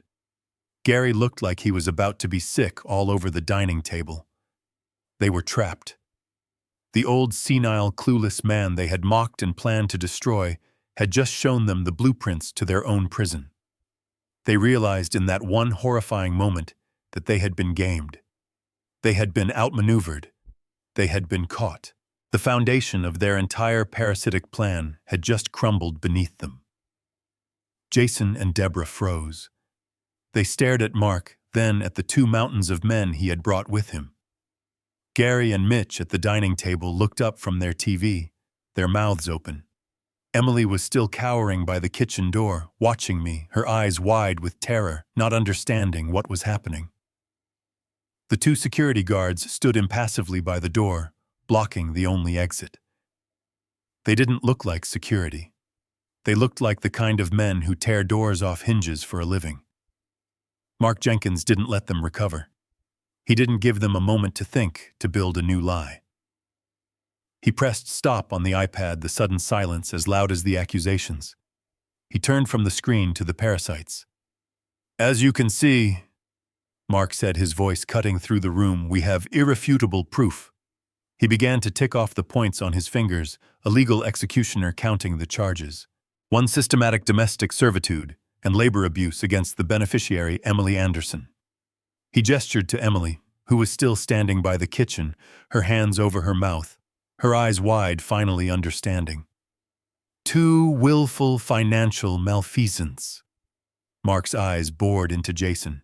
Specifically, the theft of the $3,000 monthly trust fund check, which we have on video, you handing directly to your mother. Debra flinched, her hand instinctively going to her robe pocket. And 3, Mark said, his voice dropping. Conspiracy to commit felony fraud, including the fabrication of documents, this power of attorney, and this petition for conservatorship, with the express intent to defraud the beneficiary and seize the assets of the Sarah Carter Trust. He let that hang in the air. Jason looked like he was going to throw up. Mark then turned his gaze not unkindly to my daughter. Emily, he said, his voice softening slightly, I am truly sorry about this, but you must understand that as trustee, your primary sole duty was to protect the asset, this house. You have failed to do so. Emily shrunk back. I didn't know. I know, Mark said, which is why you are a victim. But the trust must be protected. Therefore, as stipulated in Clause 7B of the trust agreement, abuse of beneficiary, your father, William Anderson, as the sole trust protector, has this morning signed this document. He held up a fresh sheet of paper with my signature, William Bill Anderson, scrawled at the bottom. This document, Mark declared, officially revokes your status as trustee effective immediately, and for your own safety and to protect the asset, it temporarily revokes your right of occupancy. Emily gasped, but I held up a hand. Wait, kid. Trust me. Mark then turned his sharp, cold gaze back to the 5 invaders. Jason, Debra, Gary, Mitch. Which means, he said, his voice booming in the living room, that none of you, not as family, not as guests, not as spouses, have any legal right to be on this property. You are, as of this exact second, trespassing. He placed the eviction notice on the coffee table. You have 10 minutes to gather your personal, essential belongings and vacate the premises. After 10 minutes, you will be removed by force, and anything left behind will be considered abandoned property and disposed of. 10 minutes. It was brutal. It was beautiful. The silence broke. It wasn't Jason who spoke. It was Debra. She exploded. It was like a rusty pipe bursting. 10 minutes! She shrieked, her voice cracking. You can't do this. You can't throw us out. This is my son's house. This is Emily's house. We're her family. We'll call the police. I'll tell them this old man is crazy, that you're harassing us. She was still playing the game. She still thought she had leverage. She still thought Emily had the power. Jason, seeing his mother fight, found his voice. Yeah, you can't. Emily, tell them you want us here. Tell your father to stop this. It's your house, Emily. Tell him. Emily was just sobbing, shaking her head, unable to speak. Debra saw her chance. She pointed a trembling, red-nailed finger at me. See, she wants us here. You're the one who's not welcome, old man. Get out of my daughter-in-law's house. That was it. That was the last straw. I had been silent. I had let my lawyer do the talking. I had let the video do the talking. Now it was my turn. I walked slowly, deliberately past Mark, past the sofa where Debra was still screeching. I walked to the solid oak front door. I put my hand on the handle. I turned it. I pulled the door wide open, letting the bright, cold morning air flood the filthy, dark room. I turned around. I faced all of them. Debra, Gary, Mitch, Jason. I looked right into Debra's furious, contorted face, and I said the 3 words I had been waiting all night to say. The 3 words this entire situation demanded. Get out, now! It wasn't a yell. It was a command. It was the voice of the owner, the voice of the contractor, the voice of the father who had finally come to collect.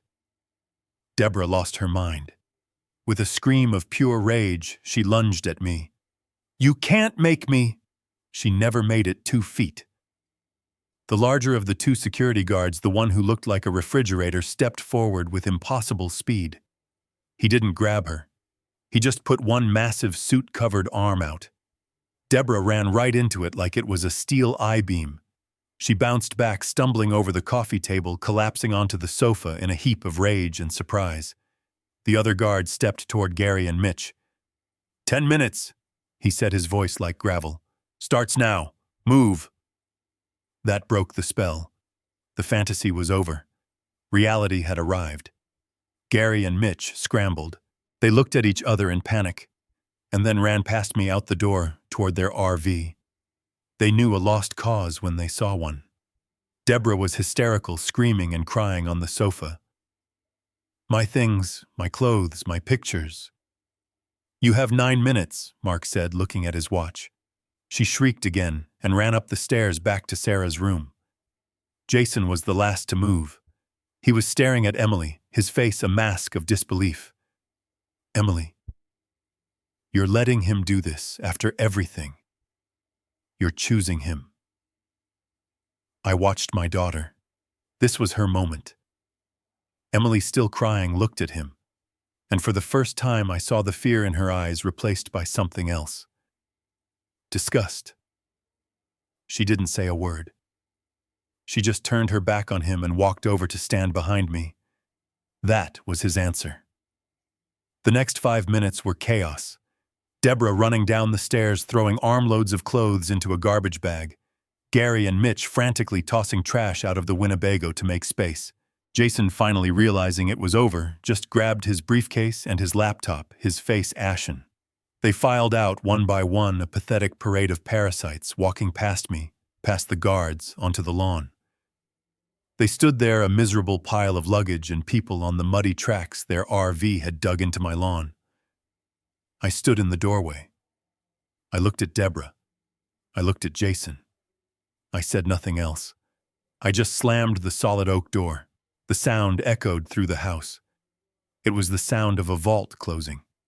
It was the sound of me, William Anderson, taking my house back. The thud of the solid oak door echoed in the sudden cavernous silence of the living room. It was over. The noise, the shouting, the parasites were gone. The only sound in the room was a small, high-pitched keening. It was the sound of a spring wound so tight it was about to break, finally letting go. I turned around. My daughter Emily was still standing where she had been frozen, halfway between the kitchen and me. Her hands were still clasped in front of her mouth. Her eyes, which had been wide with terror, now seemed to lose their focus. Her entire body began to tremble, not with fear, but with shock. "Emily," I said, taking a step toward her. She collapsed. She didn't faint. She just folded. Her legs gave out, and she crumpled onto the hardwood floor I had polished, dissolving into a fit of desperate, gut-wrenching sobs. It was the most terrible sound I had ever heard. It was the sound of a dam breaking.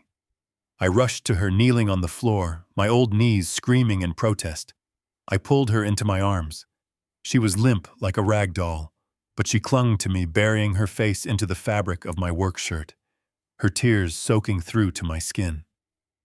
"It's okay, honey," I whispered, my voice rough. "It's over. They're gone. You're safe." "I'm sorry, Dad," she wailed, her words muffled against my chest. "I'm so sorry. I didn't know what to do. Shh. It's not your fault." "It is," she cried, pulling back to look at me, her face a mess of tears and mascara. "I was so scared, Dad.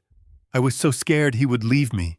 He told me if I didn't do what his mother said, if I made trouble, he would leave me. He said I was weak, that no one else would ever want me. He said I'd be all alone, that I wouldn't have anyone.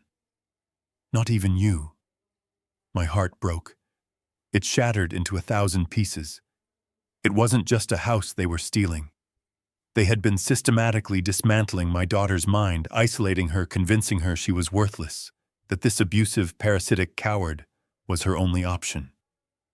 They had used her love and her loyalty as a weapon against her. I pulled her tight, rocking her like I did when she was a child who had scraped her knee. "Listen to me," I said, my voice thick. "A man who makes you choose between him and your family. A man who tells you you're worthless. That's not a man. That's a bully. And he doesn't deserve you, Emily. He is not worth a single one of your tears." I held her head in my calloused hands. "You are not alone. You hear me, you have me. You are safe now." A sudden violent pounding on the front window made us both jump. Outside on the porch was Jason. His face was pressed against the glass, his features twisted in a mask of desperation. Debra was behind him, screaming, her face purple with rage, but I couldn't hear her words through the thick glass. "Emily!" Jason yelled, his voice muffled but clear. "Emily, open the door. Don't let him do this. He's crazy. He's trying to control you. It's our house, Emily. Tell him you want me here. Tell him." I started to get up, my anger flaring again, but Emily moved first. She pulled away from me. She stood up on shaky legs. She looked at me, then at the 2 massive security guards who were standing like statues by the door. She looked at Mark Jenkins, who was calmly checking his phone. Then she walked to the window. Jason saw her coming, and his face lit up in a desperate, hopeful smile. "Yes, honey, that's it. Tell him to leave. It's our—" Emily put her hand flat on the glass right in front of his face. She wasn't crying anymore. Her face was pale, her eyes were red and swollen, but the fear was gone. It had been replaced by a cold, quiet anger I had never seen in her. It was my anger.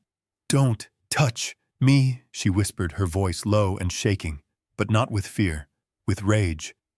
"I heard the video, Jason." Jason's smile froze. You were going to have me declared incompetent?" she asked, her voice breaking on the last word. You were going to tell a judge I was crazy, so you could steal my house, my mother's house. Jason just stared at her. His mouth opened and closed. He had no more lies. He knew in that instant that he had lost. He hadn't just lost the house. He had lost her. He had been completely and totally exposed. He stumbled back from the window as if she had slapped him. That was all I needed to see. My daughter had found her footing. It was time for me to take out the trash. I walked to the front door, unlocked the deadbolt, and pulled it open. The noise of Debra's screaming hit us. "Call the police, I'll have you arrested for kidnapping." I stepped out onto the porch, Mark and the two guards right behind me. "Your 10 minutes are up," I said. I looked past Debra, past Gary, who was just standing there uselessly, and looked at Mitch, who was trying to load my tools into the back of the RV. "Hey!" I yelled. "Drop it! That's not yours!" Then I pointed to the rusted Winnebago. "You have exactly 10 minutes to get that piece of junk off my property before I call the sheriff to have it impounded, and then call a towing company to have it dragged to a scrapyard and crushed into a cube." Mitch dropped my drill. I finally turned to Jason.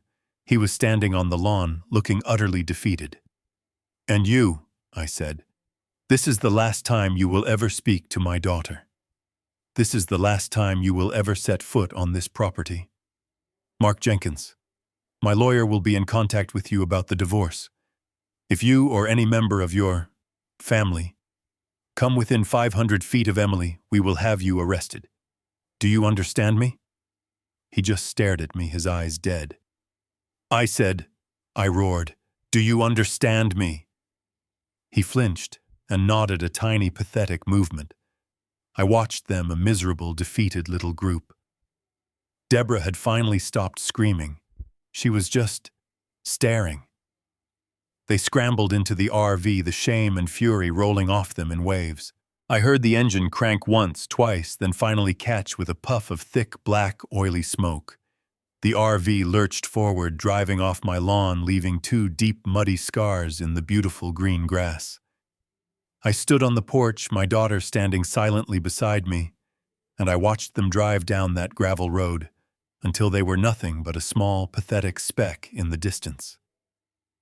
We left the house that day. I left Mark and his security team to lock the place down, to change the locks, to put up the no trespassing signs. I just took my daughter. I put her in the passenger seat of my F-150, buckled her in like she was a little girl again, and I drove. I drove the 3 hours back to my house in Chicago, the one I had shared with Sarah, the one Emily grew up in. She didn't say a word the entire ride. She just stared out the window, her hands clutched in her lap, as if she was watching a movie of the last 5 years play out on the passing cornfields. When we got home, I led her up to her old bedroom. It was still painted the same pale yellow she had chosen when she was 16. I put her bag on the bed. "You rest," I told her. "You're safe here." She slept for almost 24 hours straight. It wasn't just sleep. It was a collapse. The kind of shutdown that happens when a body has been running on pure adrenaline and terror for too long. The country house was locked up. It was a crime scene. Mark had an inventory done, and we hired a deep cleaning crew to fumigate and scrub the filth left by those people. My tools, my beautiful Milwaukee tools, were a write-off. Mitch had destroyed them, leaving them out, caked in God knows what. I told the crew to just throw them away. They were tainted. But I wasn't focused on the house. I was focused on Emily. The next week I took her to a therapist. Not just any therapist. Mark recommended a specialist, a doctor. Aris, a woman who dealt with survivors of domestic abuse and high-control relationships. I sat with Emily in that first session. I needed to hear it too. Emily just sat there, small and silent, staring at her hands. "Emily," Dr. Aris said, her voice kind but firm. "What you experienced wasn't just a bad marriage. It was coercive control. It was financial abuse. It was psychological manipulation." She gave a name to the horror. She explained how Jason and his family had used a classic abuser's playbook: isolate the victim, move her to a remote house, control the finances, steal her trust fund check, undermine her self-worth, call her useless, lazy, stupid, and finally instill fear, the threat of abandonment. I watched my daughter as she listened. I saw a flicker of something in her eyes. It wasn't just understanding. It was validation. She wasn't crazy. She wasn't weak. She was a victim. While Emily was in her sessions, I was in mine. With Mark Jenkins, we sat in his high-rise office in the Loop. I handed him the laptop and the hard drive where I had downloaded all 12 hours of video. "I want them gone, Mark," I said. "I want them out of her life. Forever." Mark just smiled. "Art," he said, "this isn't just a divorce case. This is a demolition." He was ruthless. He didn't just file for divorce. He filed for an emergency restraining order for Emily, attaching a 2-minute highlight reel of the video evidence: Debra screaming, Jason snatching the check, and the late-night conversation about the conservatorship. A judge saw it. He signed the order immediately. Jason and his entire family were legally barred from coming within 500 feet of Emily or me. Then Mark filed for the divorce. It was, I'm told, the shortest divorce negotiation in Illinois history. Mark sent Jason's new court-appointed lawyer a private password-protected link to the full 12 hours of video. The subject line was simple: Exhibit A. Jason and Debra didn't fight. They couldn't. Mark made it clear that if they contested anything, alimony, division of assets, anything at all, he would hand-deliver the hard drive not to a divorce judge but to the district attorney. He explained that conspiracy to commit fraud against a vulnerable person and elder abuse, since they were trying to defraud me too, carried significant prison time. They folded. Instantly. They agreed to the divorce. They agreed to no assets, no alimony. They agreed to sign a non-disclosure agreement promising to never speak about Emily or me again in exchange for us not pressing criminal charges. It was over. Legally, at least. I heard through the grapevine my cousin knows a guy who knows a guy in their old neighborhood. What happened to them? Without Emily's $3,000 check, without the free house, without my money to siphon, the whole parasitic structure imploded. Mitch's bookie in Joliet finally came to collect. Last I heard, Gary and Debra were living permanently in that rusted-out Winnebago parked in a trailer park somewhere near the Indiana border. They were broke and they had turned on each other, blaming Jason for everything. 3 months passed. It was spring in Chicago. The snow melted. I watched the color return to my daughter's face. The therapy was working. She stopped apologizing every time she entered a room. She stopped flinching when I raised my voice to cheer for the Cubs on TV. She started to exist again. One evening we were sitting on my back porch, the one Sarah and I built. The air was cool. She had been quiet for a long time, just watching the sunset paint the skyline. "Dad," she said, her voice quiet but strong. Strong in a way I hadn't heard in years. "Yeah, honey, I've been thinking." She turned to look at me. The fear was gone. Her eyes were clear.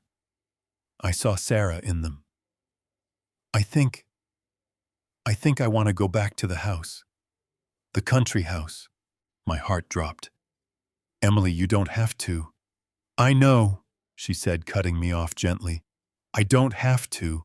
I want to. It's still my house. It's Mom's house. I let them defile it. I let them push me out." She stood up, looking out at the city. "I want to go back, Dad. But this time, I want to do it right. I want to learn how to be strong enough to protect it. I want you to teach me." I looked at my daughter. My strong, beautiful daughter. She wasn't broken. She was forged. "Okay, honey," I said, standing up beside her. "Okay, let's go home." 6 months passed. 6 months of hard work, not just for me, but for Emily. We didn't go back to the country house right away. I had it professionally sanitized. I mean down to the studs. I ripped out the carpets in the master bedroom, Sarah's room, because I couldn't get the smell of Debra's cheap cigarettes out. I replaced them with new hardwood, the same oak as the rest of the floor. I repainted. I installed a new security system, one that I could monitor from my phone in Chicago. The scars on the zoysia lawn took time to heal. I had to reseed and water them every week. But grass, like people, can recover if you give it a chance. Emily worked even harder. She went to therapy twice a week. Dr. Aris was a miracle worker. She helped my daughter rebuild her sense of self, piece by piece. Emily learned to identify manipulation. She learned to set boundaries. She learned to say no. It was the most beautiful construction project I had ever witnessed. Mark Jenkins had finalized the divorce. It was clean. It was brutal. Jason, facing the video evidence and the threat of criminal charges for fraud and conspiracy, didn't get a dime. He signed everything, gave up all claims, and vanished along with his parasitic family. Today, we were back. I parked my F-150 in the driveway. The lawn was green again. The house was clean. It was silent. It was ours. Emily and I walked through the rooms. She was quiet, thoughtful. She walked into the master bedroom, her hand trailing along the freshly painted wall. She looked at the new hardwood floors. She walked over to the window, Sarah's window, and looked out at the lake. "It smells good in here," she said, her voice soft. "It smells like new wood and paint. It smells like you, Dad." I smiled. "It's clean, honey. It's safe." "I brought something," I said.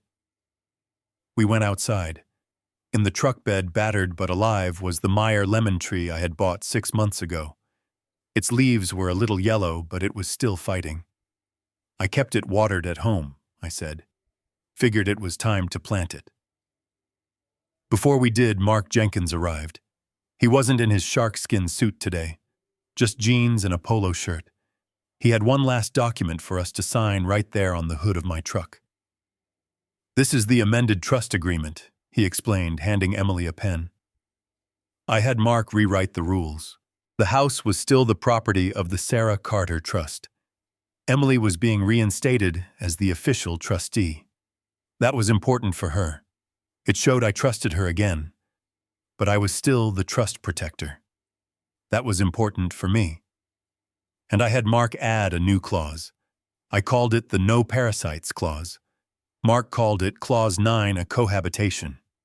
It stated in no uncertain terms that no one, no spouse, no partner, no friend, no roommate could live in this house for more than 30 consecutive days without my express written consent. Emily read it. She looked at me, a small, knowing smile on her face. "You just can't help yourself, can you, Dad? Always building in a failsafe. A good contractor always checks the load-bearing walls," I said. She signed it. "Good," she said. "I like that rule." Mark nodded, shook our hands, and left us to it. Emily and I picked a spot in the backyard, a place with good morning sun, right where Sarah would have wanted it. I dug the hole. My back complained, but it was a good pain. A productive pain. Emily gently loosened the root ball. Together we lifted the tree and settled it into the earth. We shoveled the dirt back in, tamping it down our hands, working together. We stood back. It was just a small, scrawny tree in a big yard. But it was a start. It was alive. I watched Emily get the hose and begin to water it, the spray catching the afternoon sun. I thought about the last 6 months. The darkness, the betrayal, the rage. And now this. This quiet. I had spent my entire life, 70 years, building things. Building houses, building foundations, building a family. I built them with steel and concrete and 2x4s. I built this house with my bare hands, thinking that wood and drywall could protect my daughter. Thinking that a thing could keep her safe. I was wrong. Houses don't protect people. Walls don't stop the real monsters. The real monsters aren't the ones who break down the door. They're the ones you invite inside. The ones who smile at you while they poison you. the ones who use your love against you. I looked at Emily, her face calm, focused on the small tree. No houses don't protect people. People protect people. That's the job. That's the only job that matters. Emily turned off the water. She looked at the tree, then at me. Her eyes were clear. The fear was gone. "Thank you, Dad." She said, her voice quiet but solid as oak. "Thank you for not giving up on me, even when I gave up on myself." I nodded. I couldn't speak. I just put my arm around her shoulder and pulled her close. We stood there looking at the house. Our house. "Family isn't something you just give away, honey," I finally said, my voice thick. "It's not a gift. It's a foundation. And sometimes you have to fight to protect it." I squeezed her shoulder. "And William Anderson, he's never lost a fight for what matters." The lesson from William Anderson's story is that love isn't just about giving. Gifting Emily the house almost became a disaster because that kindness wasn't protected. True love demands active protection and foresight. William won not with emotion, but with strategy, the secret cameras, and most importantly, the irrevocable trust. Kindness without strong boundaries becomes an invitation for abusers. Sometimes the toughest, most decisive action is the most loving form of protection. Have you ever had to make a tough decision to protect your family? Do you agree with how William cleaned house? Let me know your thoughts in the comments below. And don't forget to like this video and subscribe to our channel.